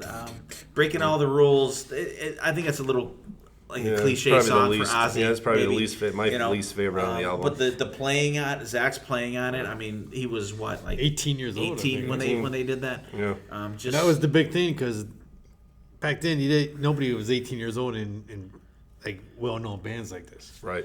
That was the big Unless thing. you were Rowan Robertson and Dio. But he came after Zach, and that became almost right. No, Well, no, 80, was it 86? I don't know. They were maybe around the same time. Close. 87. Yeah, 87, so there were a lot of young guys out there. Back then, that was like, wow, these guys are like. But he, like you said, he's in the bar drinking with Ozzy. He's not even old enough to drink. Right. Well, hey, off the record. Yeah. under the radar drinking though. He was drinking But, Pepsi, and Ozzy was drinking. Oh, booze. there you go. But like a great album, and Zach has some writing credits on that album also. Hey, he did good for an 18-year-old kid. What were we doing when we were 18? I was in high school and working in a grocery store. Here's Definitely not this right dude. now He's up on with Ozzy. stage playing in front of thousands of people. Hey, there's a guy. All that time practicing and stuff like that, it paid off. And for any of these guys that are out there. But if you look at that song, at that album though, look at some of the writing credits. Who pops up again? Bob Daisley, because he wrote the bulk of the lyrics and stuff on the first Ozzy albums. They couldn't let him go as a songwriter. Ozzy doesn't write lyrics. Bob Daisley said Ozzy would throw in a vocal harmony here and there, and but like the bulk of the lyrics were written by Bob Daisley, and we had the awesome Randy Castillo on drums on that album too. Awesome. I saw what you did there. What? You said Awesome. Awesome. I'm glad someone picked it up. And that album had two producers too, right? So the rumor was I'm not allowed to talk about that. It's a funny story because I think the one producer, his last name was like Baker or something. Yeah, it's Roy Thomas Baker and Keith Olsen. Okay, so the story was Baker came in to do the album. Zach didn't like any of the guitar riffs, how they sounded. He goes to Ozzy. Ozzy, he says, "Hey, Oz, I don't like how this is kind of produced. Can I redo the guitar riffs, the guitar solos?" And Ozzy goes, "Well, go ask Roy Thomas Baker." Zach goes in, and so this kid, so he's 18 years old. I want to redo all the guitar solos, and the rumor is Baker picked up his stuff and left. He goes, "I'm out." So that's when that Keith Olsen came in, and that's how they say Zach found his tone with his He was a little Marshall. butthurt. It sounds like he was a little butthurt. He's a little Baker's a little cranky, so he got up and left and. They picked up Keith Olsen, which is a great producer. He produced guys like REO Speedwagon, He Scorpions. trademarked the Zach sound with Because that's the Marshall producer amps. that you want on a heavy metal album is the producer of REO Speedwagon. REO rocks. Listen to the guitar playing in High Infidelity and tell me that's not a guitar album. I don't care what anybody fucking says. They rock. And he worked with Queen too. That Shut down. Roy Baker, right? With Brian. Didn't he work I with think so. Brian May too? Let me take a look. Well, Dylan's looking up that. Yeah. Overall, that's overall, this very- is probably, and I'm not being biased because it's Zach, but this is probably my favorite Ozzy album. Ooh, yeah, he did work Really? with Queen. He was on Queen's first two albums. He was on Sheer Heart Attack, Night at the Opera, which is such a good album. Jazz. Well, a lot of. Well, so Cars I'm sure albums, there too. was a lot of butthurtedness there too. Yeah. Here's a young kid coming and telling It the guy is that like- produced Brian May that he didn't like the sound of his solos. He produced a Darkness album. That's a good album, except for that in the It's vocals. not that album though. Not that album. Which but, one? That's Can't get Oh, past that. guys, he was one of the producers on Chinese Democracy.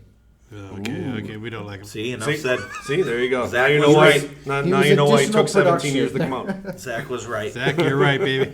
So another classic. But I mean, it's Ozzy has just been surrounded with great talent. I mean, that's the trend I think we're seeing here. Well, Sharon was a good let. Sharon! No, he's not. She's not. But I don't know who finds that talent though, because I don't know. I don't know Sharon. Sharon! I don't know any of them.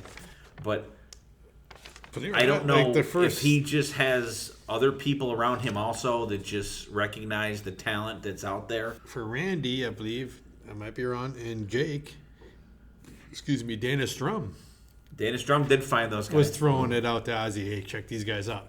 So I think it's friends too. And friends in the community. Trusted confidants that they're getting the stuff out there. I think that helps out too. But whoever he was Sharon listening has the main to. saying. Absolutely. Sharon!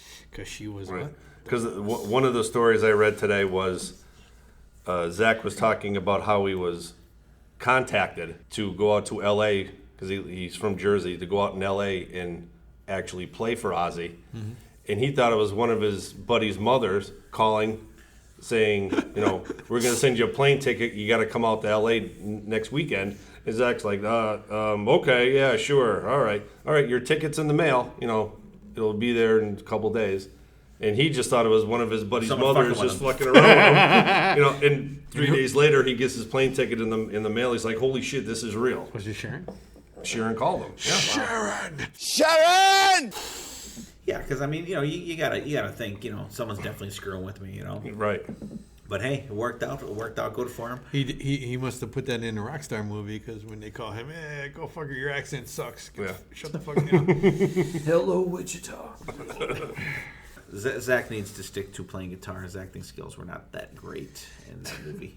He had, 3 lines? 3 lines, but still, they were not delivered with, Come on, it's Zach, baby. What do you want? Everything that moves, I shoot. How can you go wrong with that? Oh, my God. Yeah. And the rest was him drinking and shooting. Yeah. Playing guitar. Pretty much. And then when they toured for that, then after that they put out the EP. Just Say Ozzy. Just Say Ozzy, which was cool, which had my song Bloodbath in Paradise on there, Miracle Man, Shot in the Dark. I don't think there's a bad tune on it. No, There's not not. at all. And you get to hear I love to him pick that play some Sabbath too. Oh, yeah? 'Cause I don't have it. The live one? I don't have it. what kind of Zach fan No, are you? What the fuck?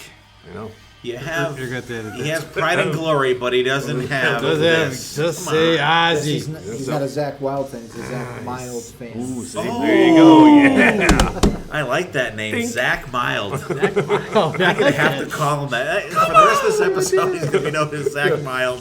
Good job, Dylan. That's awesome. That is awesome. I think the weakest song on there is Shot in the Dark. BC is not down with Shot in the Dark.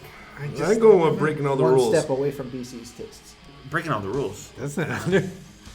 Oh, No, wait. I'm Just Say Ozzy. Oh, yeah, my bad. Oh, okay. I'm still back. He does- for the Wicked. Okay. He doesn't have the CD, so we got so I to don't know. forgive See? him. That's Yeah. true. We have to CD. tell him what's on there. That's true. It started off with Miracle Man, Yeah. Bloodbath in Paradise, Shot I'm in sorry. the Dark, Actually, we Tattoo Dancer, we didn't- Sweet Leaf, and War Pigs. Wow. That's a That's a like I nice said, little mix. you get to hear him do some Sabbath stuff, which is very cool. He has that- We'll shoot back real quick to No Rest for the Wicked. BC, weakest song on there.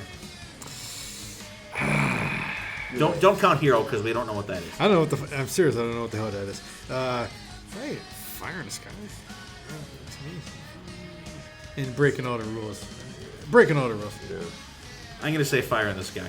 It's weakest between song on between there. one Yeah. of those two. But Whatever. it's not a bad balance. No. So very good album, very strong album.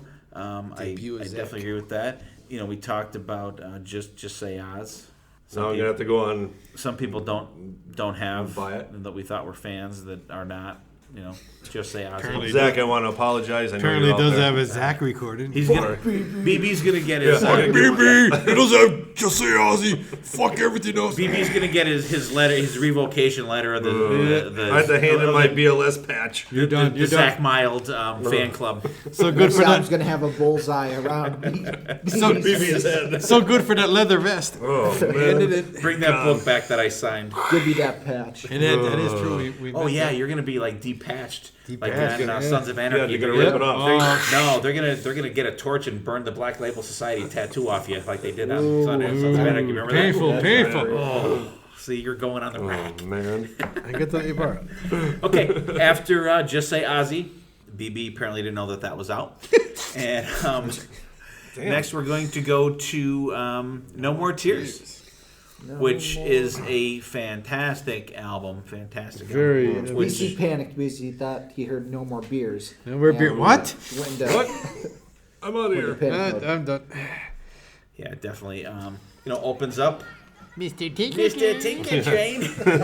we were coming back from the Rock and Pod Expo, BC and I, and that came on, and we must have like reset that song like 4 or 5 times just to get that. Can you say Mr. Tinker Train? And we just laughed for like fucking hours straight just on that part. But anyways, good. I mean, I think it's a great album. Yeah. I mean, it kept Mr. Tinker Train in it. I don't want to change the world. Don't want it. Typical Ozzy. I don't want to change the world. Mama, I'm Coming Home was a big Co-written hit. by Lemmy, by the way. Yes. Yep. Not the only song. On the Guitarists. album. Oh, there's a couple, yeah. Mama, I'm Coming Home, which was kind of a big hit. Desire, which I think was a great. No More Tears, another great hit. Love the bass on that. Such a cool, iconic bass line. No More Tears. That's a Harpo song. How about the zombie Very stomp on the harmless. bass line? Oh, so good. See, I had that marked for you because I figured And then you'd the bass be line all in over. Hellraiser too is also great. Hellraiser's Oh, yeah. on a Sin, Time After Time, which to me that's the one I can do That's the without. Cyndi Lauper song, right? Yeah, well, Yep. might as well be. I could do without that. And Zombie Stomp. That's what I think they did with that one. They wanted to make the radio on that song. It's just Well, it's 91, and that's yeah. the only way to. All the other shit's on the downward slide. yeah, so I think that was the only way to try to survive back then. Just try to get on the I mean, radio. they got it with Mama, I'm Coming Home. That was And out then of the place. 10th track on there, Alex Van Halen. I mean, AVH. That sounds like Pride and Glory ish. That song. It does. It does. Yeah. And then they close Wraps it up, The Road to Nowhere. Let's talk about the album a little I bit. was Mr. not Tinker aware Train, of we that. talked about that. Great song, I Don't Want to Change the World. That was one of the videos, I think, Yeah, there are a bunch of. for it. It seems like Mama, I'm Coming Home. I could definitely live without that. Desire is excellent. Desire, another great. song co-written by Lemmy. No More Tears. Harpo that is music. a Harpo. Great, Harpo music. great song. Yeah, that is. anytime you hear that, that's all I think of is Harpo. I'm sorry, solo in anybody is out there amazing. don't know who Harpo is? They're a local band that are phenomenal. And They play by always us. play the- They have some awesome original music. They have like 5 albums, I think, altogether. 3, I think 4. that's one of the Okay. best Zon solos. Fantastic No More band. Tears. Like um, it builds and it's like crescendo and Yeah. then it goes right back to the beginning. It's like, oh, so good. It is great. The they're slide the- guitar is great in that. they're The the go-to video's level. even cool. Shows the girl in the room crying and she fills up the room and Yeah. with her tears and like It's just a hand. kind of like work at certain times. I know. Focus. And one of the highlights for that album, I think, is the song Hellraiser. Yeah, I like the Motorhead version better, but The Motorhead version is very But good. it is very good. very good. Because actually, even on the Ozzy tribute album, they do Hellraiser, but it's like different guys playing, not the Motorhead guys, but it's Lemmy singing. That is very, very good. Time After Time, there's our ballad, blah, Blah, blah, blah. Cyndi Lauper song. And Zombie Stomp, like BB said, great. And who's back again? Bob Daisley. Plays bass on that album. It has Mike Inez listed, but he did not perform on the album. He was the guy. He's the tour guy. The tour guy that, and he was from Alice in Chains, right? Yes. Really, really good live bass player.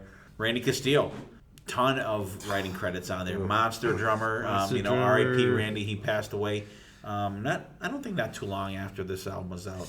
This might have been like the last album he was on. Yes. Because Yeah. I think Live and Loud was the guy from Faith Mike No More. Borden. Mike Borden. Thank you. Yeah, great album. We love it. Yeah, It's because just it's, a really good it's thing. I think probably to that date, to 1991, that's probably his biggest album. That was Because that, had the hits. Probably it had the hit. It was probably driven by Mama, Yeah. I'm Coming Home. Yeah, and as a matter of fact, when they toured, it was called Ozzy was going to retire after this album, and it was going to. Oh, yeah, and it was called the No More Tours Yeah. tour. Right. That was supposed to be it for Ozzy. He was going to retire after this, a la Kiss, the farewell tour. which one? Which one? Yeah. If Ozzy did go out on this, it definitely would have been a strong album to finish on. Although he would have finished without recording one of my favorite Ozzy songs at all time, which we'll get to in the next studio album. Okay, we will definitely get to that. Anything else on No More Tears, fellas? No, it's just another great, Zach solid album. Like salad. The salad. He's having You got a salad.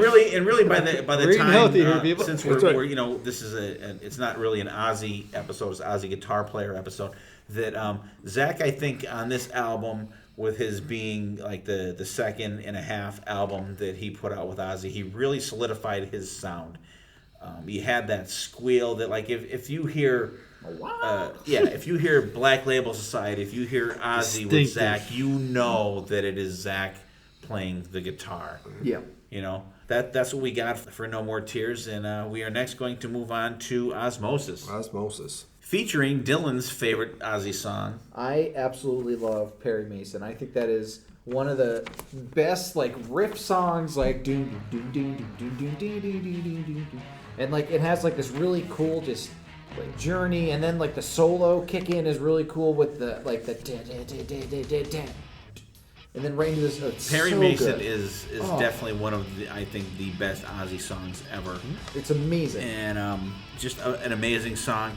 And I personally think, my personal thoughts only, that this is the last really good Ozzy album.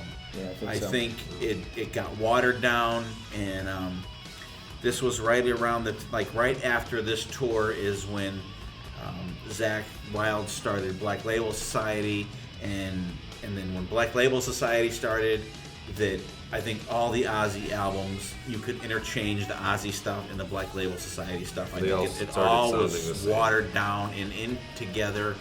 And when I first heard the one, I couldn't even tell you what the Black Label Society song was. I thought it was an Ozzy song because he even kind of a little bit sounds like Ozzy does, singing yeah, some of the sometimes, songs. yeah. You know, it was on the first album. I can't think. It was the first one that they released, and I'm thinking, wow, this is Ozzy. It sounds like Ozzy, but just like a little bit different. And I think that this was the last album that really was the Ozzy album. Right. And I definitely agree with that. That's definitely 100% truth. hey, you have Geezer Butler playing bass on it.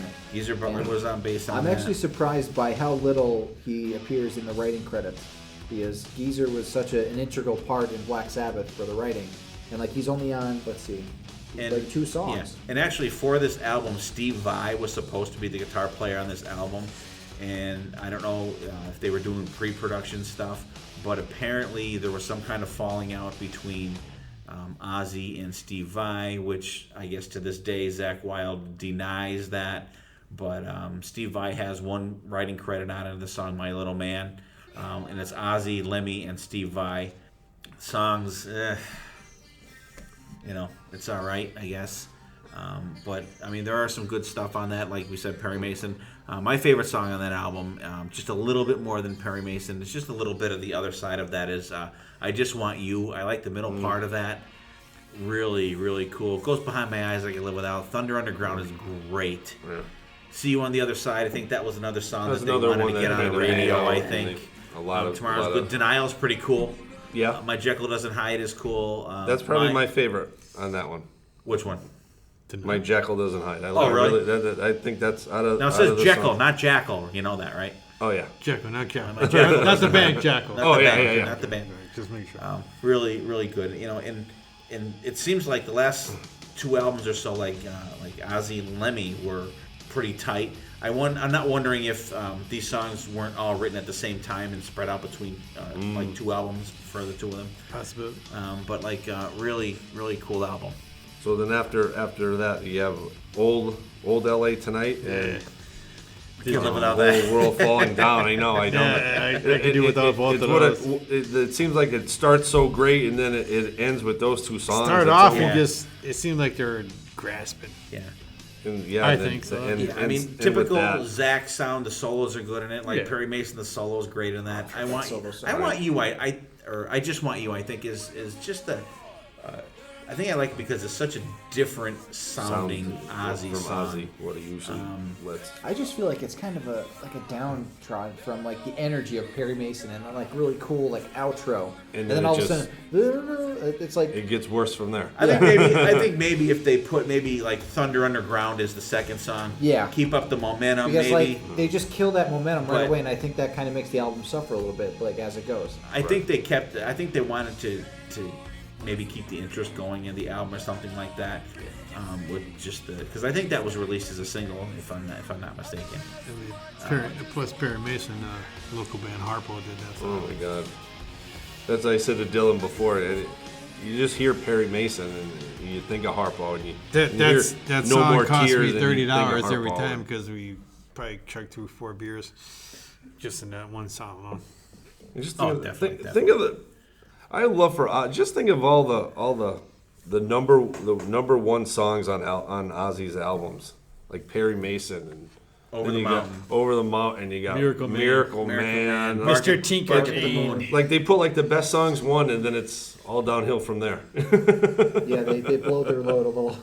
little bit too early. I mean, I definitely. Why, you don't understand like you Gets need Me to- Through? You need to start out strong.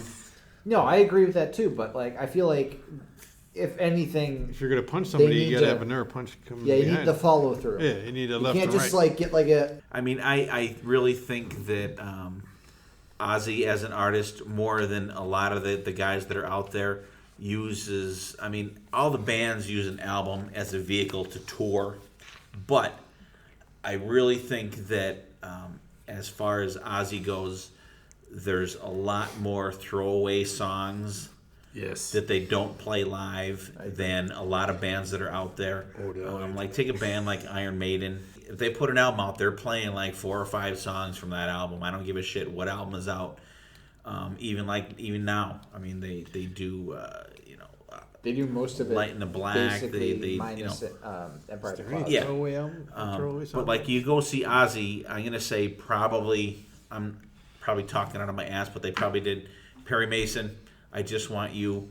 I'm gonna look up a Dylan's gonna look up a set, but I really think that there's a lot more They just played recently, like songs Oklahoma with Zach. that don't get played by Ozzy than. from this album, Yeah. especially on is. But I mean, I could see maybe 4 songs out of 10 that you would like want to play live. Perry Mason, I Just Want You, Thunder Underground, and My Jekyll Doesn't Hide. Maybe. I really think there's a lot more throwaway. Nothing against Ozzy or Zach or anything like that. Okay. So here's Dylan. the set list from the that Moon Fest, I think. Right. It's Bark at the Moon. The eclipse occurred as that Right, song. right. That was a cool You guys video. video. Check that video out. That is so awesome. Then they go, Even though the song sounds fucking terrible. yeah. Then they go into Mr. Crowley, which is still one of my favorites. I Don't Know, Fairies Wear Boots, Suicide Solution, War Pigs, Drum Solo, because that's what you want to hear. Iron Maiden. Sorry, not Iron Maiden. Wow. Whoa! Iron Maiden, awesome. Iron Man, Shot in the Dark, I Don't Want to Change the World, and Crazy Train to end out their main set, and then the encore is No More Tears, Mama, I'm Coming Home, and Paranoid. So it's not the best set, but it's a lot of definitely Sabbath. like A lot of hits. I was just and a saying. lot of Yeah, Sabbath. but when you play a festival, you have to play that stuff. That's Yeah, but wasn't that's- that like a festival that he made? Yeah, but still, that's different I don't know from if he made touring that an one. album. That is definitely different from touring an album. Yeah. And Zach is probably still fresh because he's on tour doing that Zach Sabbath stuff too. So Yeah. maybe that's why there's a lot of. Yeah. But like No, the most, Ozzy always does a lot of Sabbath. but like the most recent He does. album Well, that I mean, they play that's stuff how from he is No started. More Tears. Yeah. That's the most recent Yeah. of the catalog. Yeah, so I mean, you have Osmosis and Black Rain and Scream and Down to Earth that nothing's being played from. No. And And it would be cool to see Perry Mason them do Perry Mason, but other than that, Mason. you Maybe look he you look can't- at that catalog after Perry Mason, Yeah. and you're like, Yeah, look at this. I mean, just Like not that it's a high range, but maybe you can't quite hit the range of Perry Mason. It's not Yeah. that yeah, but you know tough, what? But like Ozzy was never a great and singer. not to be a dick or anything, but for years, the story is that Robert Mason, the awesome singer in Warrant now, was Like a back behind the singer, curtain right? singing. But Robert did come on another podcast and clarified of what that actually was. He wasn't singing for Ozzy; he was singing along with him, which I think is a big difference. So it was like a King Diamond situation. Right. Right. And the only difference was that he was, not on stage. King Diamond had the girl. Actually, that's his wife, I believe. And that was. And they just had a baby. Was it for the No More Tears tour? No, it was Osmosis. Osmosis. Yeah. Yeah. Okay. But I mean, I think that's the difference. He was. Now a lot of people imagine think that that. he was singing Imagine for having him, a but he was copy of singing that. with him. That'd be cool. Robert What? Mason singing Ozzy songs. That would be cool. Because Robert Mason definitely has the pipes. He's underrated. Robert Mason. Well, I mean, is you don't phenomenal. need much pipes to cover Ozzy. That's true. No. What are you trying to say? What are you trying to say? He's the Godfather. But, And he was almost sent home. The four of us that are sitting in this room, we saw Ozzy last year, Yeah, and, he was and great. we all thought it was great. Oh, You God, know? yeah. Yes. And I'm not saying thought it was great. It was great. I mean, Ozzy, he has that charisma about him. I had good expectations going in to see Black Sabbath, and Ozzy didn't disappoint. Like he really got into the show, and shame on me. I was surprised at how much we I were liked it. nervous going into the show because Yeah. Ozzy's been known to be a little. Yeah, we knew Geezer and Tony and Tommy was it Tommy Cafettos. Tommy Cafettos? Cafettos, yeah. Like, we knew they were going to perform, Phenomenal but we were drummer. like, oh, is Ozzy going to be good? And But he was. great. Yeah. I can't take that away from him. He was phenomenal. Ozzy brought his A game. Yep, he did. Really good show. Yep. And okay, so Osmosis, boom, you're out. And actually, the tour for that was called the Retirement Sucks Tour. And apparently he said, you try being at home with your wife and screaming kids for so long, and you'll definitely want to get back out to work. So, hey, he's back out. Pretty cool. Time for the Down to Earth album, which was very cool. I think. And it's another album that it seems like it's like a Sharon put together one of those Supergroups? Yeah. Because you have that Mike Borden, because he was from No More Tears. Faith No More. Faith No More Tears. Jeepers. Robert Trujillo. This was the only. But, this was like the album yeah. the only studio album right before he went to Metallica. Yep. So that's cool. Yeah. I don't think there's anything that stands out. I mean, maybe I'm wrong. Probably the best one is Get Me Through. They did a live album. They actually did do a live album from this tour. They did that live at Budokan thing. I believe they did Junkie That I Never Had. They It did Gets Junkie, Me Through. I I believe they're Never the songs that are on there. Right, It's not not many. bad. It's not bad. Yeah. But There's not the classic Ozzy. No, it I doesn't. don't think there's. no. Like Steve said before, it's just the next step Osmosis out there. of Ozzy sounding like It was Black Label. it was just a generic Black Label sounding album. And it's interesting because most of the many of the songs were written before Zach came back to the band because Joe Holmes Has some playing writing guitar credits on there. Before Joe then, Holmes and is an then incredible Zach guitar came back. player. He played.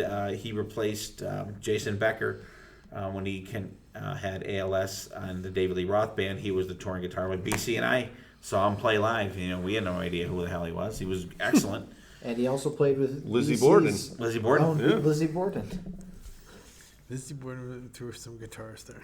Lizzie.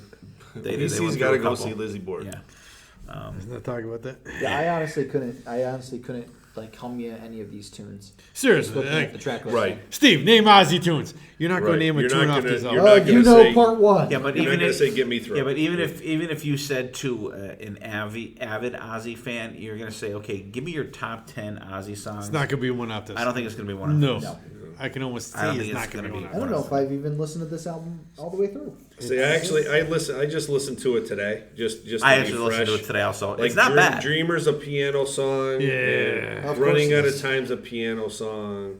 Because you have a great guitarist in your band, and let's go into Junkie. piano. And Zach played on that, but Joe Holmes was the guitar player for that tour. Joe Holmes, Did he Joe says Holmes get that a lot of writing credits for this he does. album? or no? There's some writing credits for Joe Holmes on there, but Joe Holmes claims that he played on. There's some of his guitar parts on this album, but never really says which one. So you have to really consider Zach being the guitar player on this.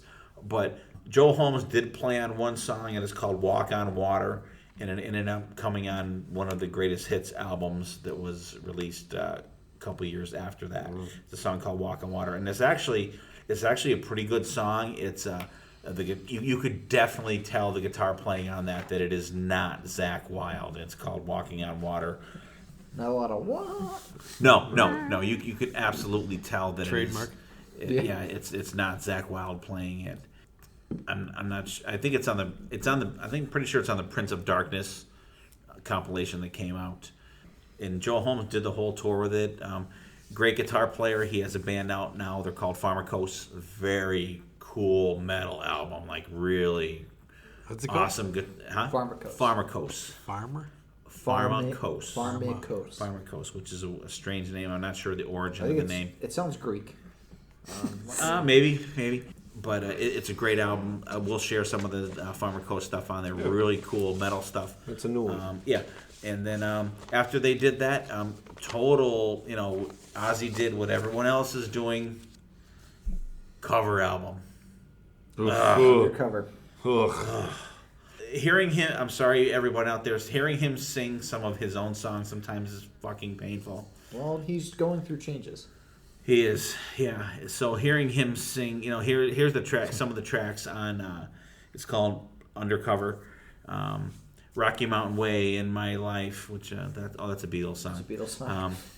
Mississippi Queen, featuring the guitars from Mountain on the solo. All the Young Dudes, Sunshine of Your Love, Fire from Hendrix, Sympathy for the Devil, which is I think is a lot of people cover that song. I think Ozzy's is absolutely fucking horrible. The vocals on that are terrible. But the main thing for me about that album is Jerry Cantrell from Alice in Chains is the guitar player on that album. Yep. Which is what a waste. Which is a waste. Yeah. Seriously. And Chris Wise is the bass player that is in Ace Frehley's band right now. Mike Borden on drums. But we're gonna skip over that really quick. It's a covers album. It is not great. It is not great. Mississippi Queen, your ears are bleeding. There was no tour for that. It was just an album thrown out there. Everyone's doing cover albums. It makes me crazy. It just makes me crazy. Yeah. Comes back with Black Rain, another album that is. That is the icing on the cake of them sounding like Black Label. But I don't think it's. I don't want to stop. I don't think it's as bad as Down to Earth. I'm gonna go out there and put that. I at least remember some of the songs from Black exactly. Rain. That's what I mean. Right. Some of the to songs, me, something sticks with me compared. I don't want to stop is one of them. I don't want to stop. And it has Blasco on bass. Yeah, Blasco. I do like Blasco. I think Trapdoor is a really cool song. And when that was released, it was like number 3, like in the Billboard Top 100. Actually, well, because it was Ozzy's first original music. Original music is 2001. Yeah. Because I remember I don't want to stop it. And you think now, how about that? Like for all the great albums Ozzy released, this is his highest debut album. album. That's what happens when you starve your audience to death. I know. Give them a little morsel. Oh my God. That's an insane thing to think about. Yeah, because when Down to Earth came out, that was 2001.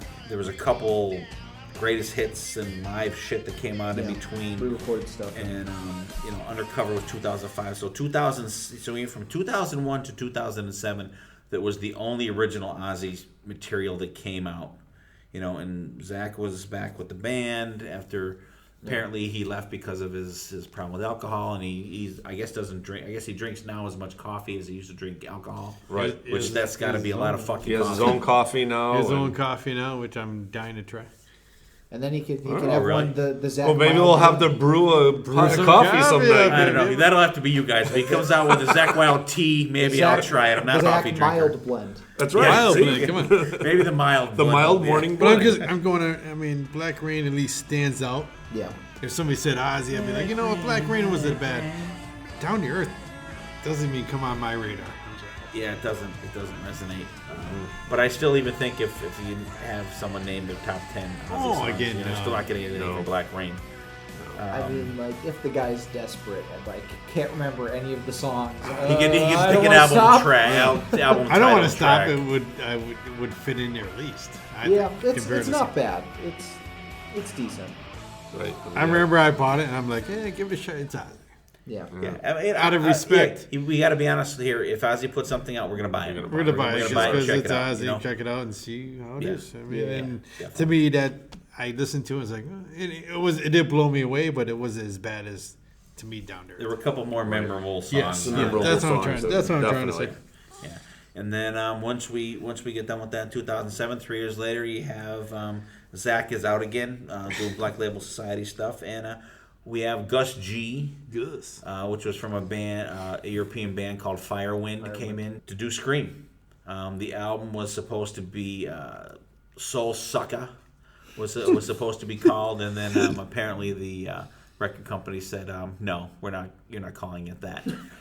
So it ended up being Scream. I mean, that sounds like it would be like a rap or hip hop album, Soul Sucka. Definitely not a metal. Yeah, definitely not a metal sounding kind of thing. But apparently, when Gus G joined the band, all the guitars were recorded on the album, and they just wanted Gus to come in and put the solos on the album. But Gus said, no, if I'm going to play on this, I'm going to re-record all the guitars on there. So all the guitars on that album are Gus G, which are really, really good, but it still sounds like Zakk Wylde.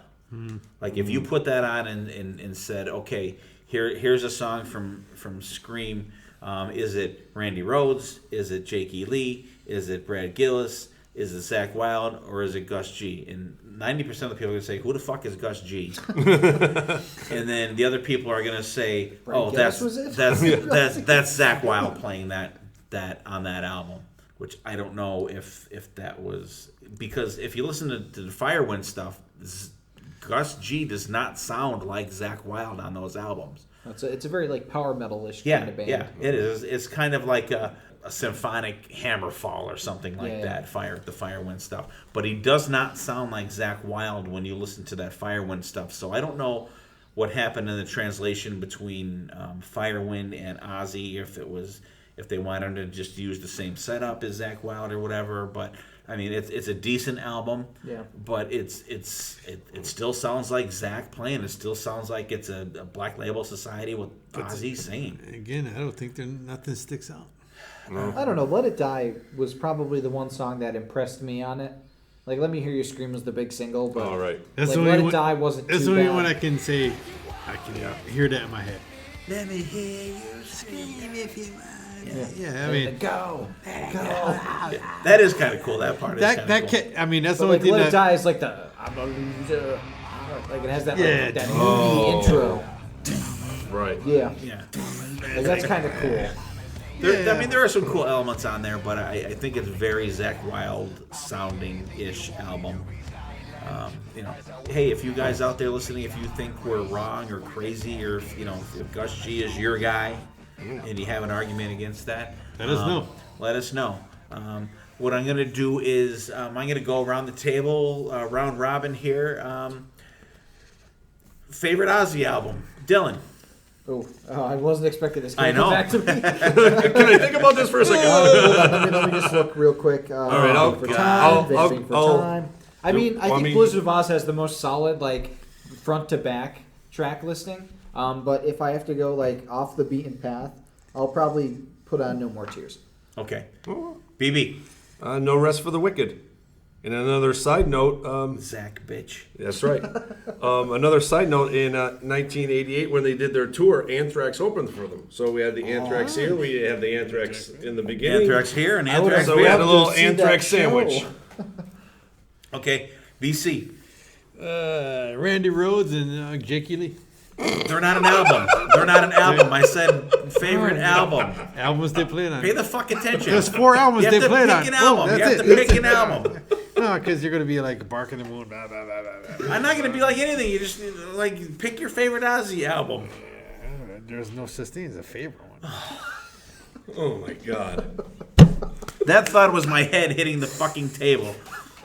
Come on, BC. We literally have a gun to your head. Pick a favorite Ozzy album. Pick one. Say it. Blizzard. Say it. Blizzard of Us. Disappointing, BC. I'm going off the track here. I'm gonna say The Ultimate Sin. Oh my God! I thought you were gonna say Down to Earth. No. Down to Earth. Oh my God. I didn't drink that many beers tonight. Off the beaten path. I'm gonna definitely say I'm gonna say Ultimate Sin. I didn't think you were gonna say Bark in the Moon, but No, definitely not Bark in the Moon. Even though that's BC's closet favorite. That's his favorite Jake, baby.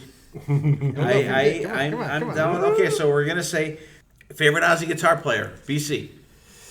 Randy, BB, Zach. Dylan. I have to go with Randy.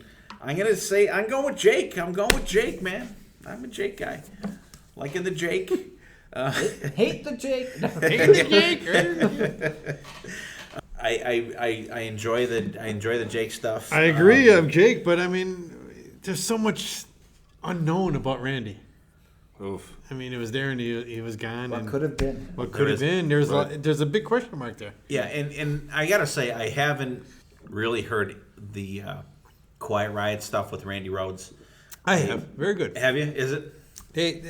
How's the sound? Is the sound comparable to what he brings to Ozzy? Do you think? No, it's more Quiet Riot. Okay. More of that. Because they have... more popish than metalish. Yeah, it's good. I mean, it's... I'll have to check that out. I'm sure there is a CD of like a greatest hits type thing or a compilation. Quiet Riot Randy Rhoads years, I believe it's called. Don't quote me. Okay. But it's I'm sure that these companies and stuff wanted to capitalize on that, just the name after he was killed and stuff. Sad, but it's business. It's a business. The Quiet Riot, that Frankie Ballet put out that DVD, the documentary. Yeah. That last song is a Quiet Riot Randy Rhoads. Closing out. Okay. With the credits. With the credits. That's one of the tunes, and it's very. The rest of the stuff is very much in that vein. Okay. I think it's good. That's cool. Dylan, talk this. You said Randy, right? Yeah. BB said Zach. I said Jake. BC said Randy. I really love what Zakk Wylde brought to the table. I mean, a lot of my favorite Ozzy songs are Zakk Wylde He did, but songs, I think it just got so watered down. There was just like over the years. There was just like a magic quality to the Randy Rhoads songs, like Mr. Crowley. There was, if that came on right now, you'd be like, yeah. My feeling about it'd blow my mind. The Zakk Wylde stuff is okay. When you have Ozzy out, okay, you have Blizzard of Oz, Diver Madman, Randy. You have Bark at the Moon, Ultimate Sin, Jake. Okay, but then it's like 5. Riddle me this though. You have 2 albums with Randy, 2 albums with Jake, and the first 2 albums with Zach were fucking great.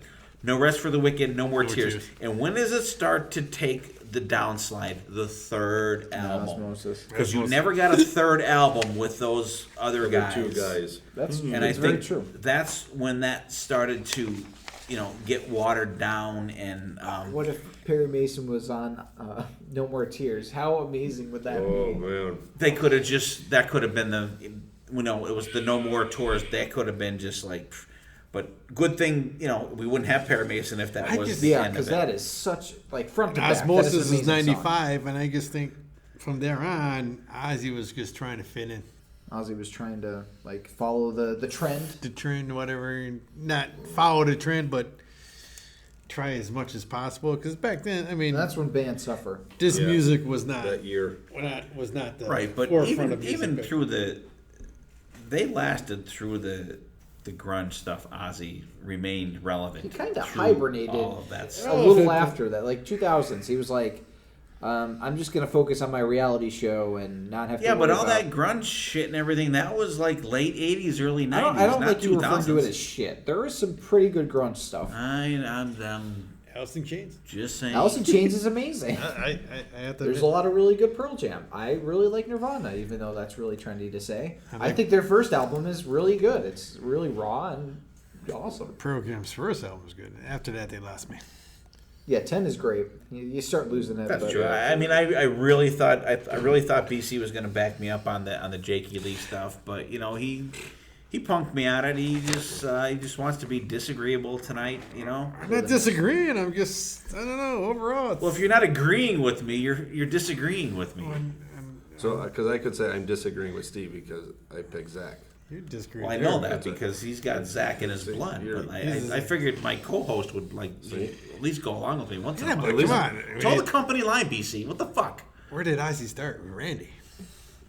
He did. But You got it. I mean, it's such a distinctive. I mean, come on. If we throw in some Blizzard or Diary, you're gonna rock out.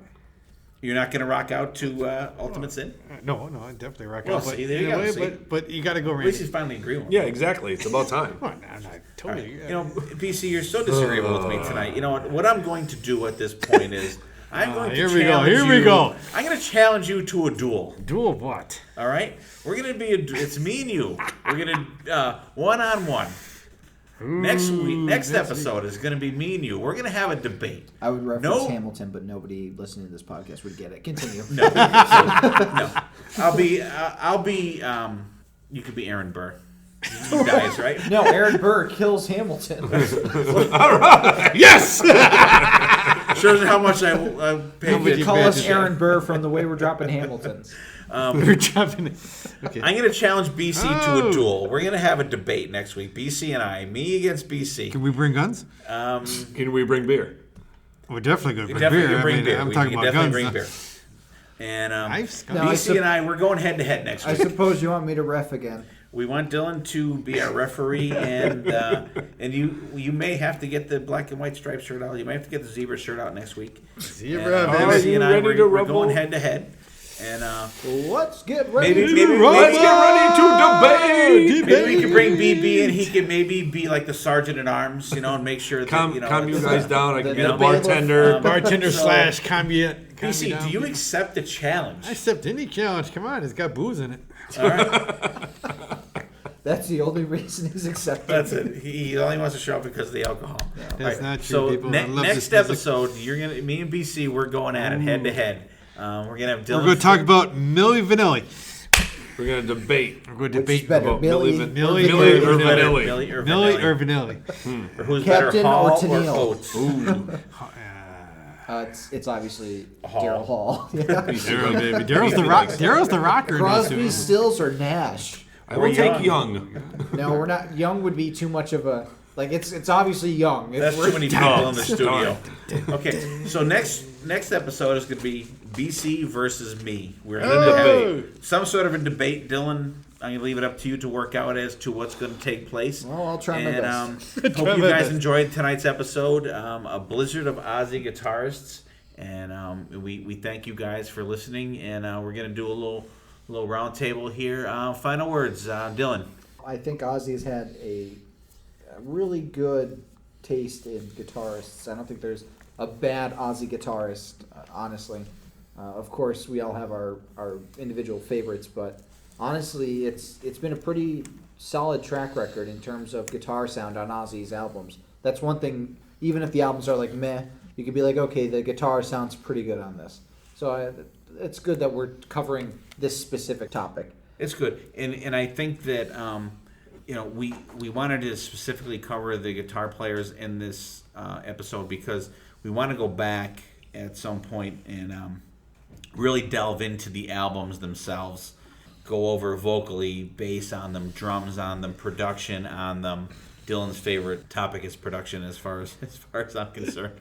And but we just wanted to give an overview of the guitar players for Ozzy throughout the years. And hey, the guy's he's had talent in the band, and he still continues to have talent in the band.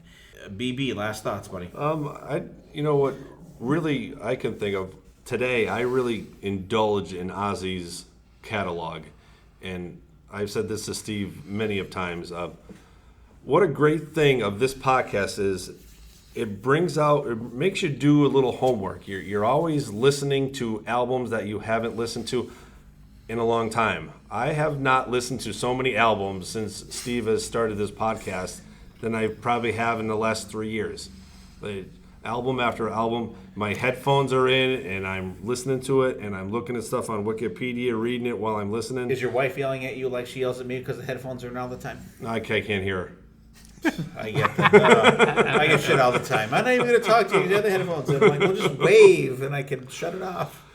But it's a great thing. You guys get out there, put your headphones on, listen to different music, listen to old music. Just get out there, put you in a great mood, brings people together. Go see some live music. Support live music. Support local bands. If there's a local band out that you see and they have an album out, go to their I'm sure they have merch stands. Pick up their CDs. We went to see a band called Denman in Nashville at the Cobra.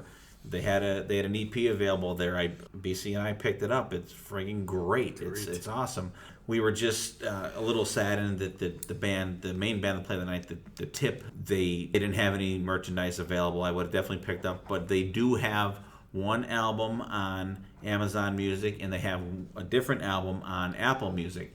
So if you have one or both of those, you could at least check those guys out. They're called the Tip, T-I-P. Excellent rock band. They're kind of a cross between like L.A. Guns and Faster Pussycat, with or the 70s feel. Just like really good rock band. They did this kind of Black Diamond closing thing at the end of their show. I expected the drums to be going up in the air and stuff like that, but I mean, they were a really good band.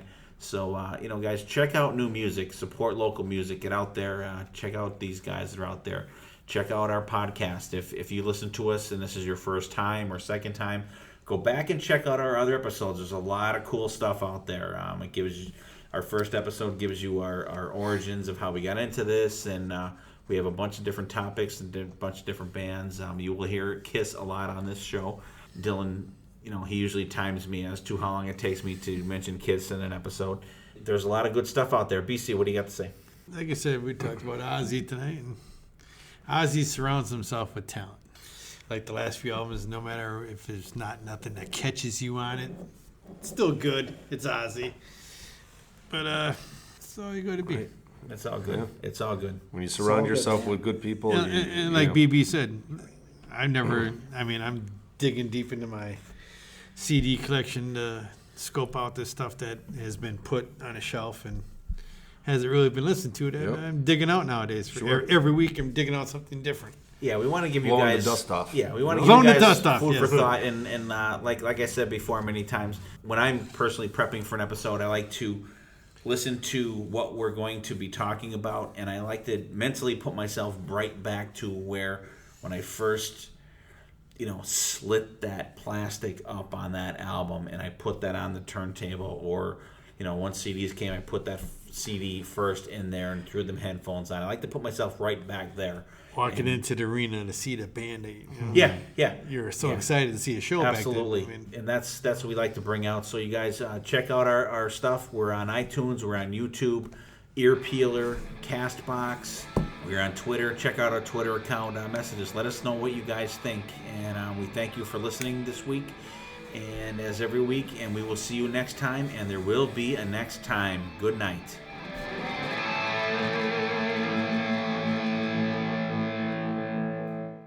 Sharon!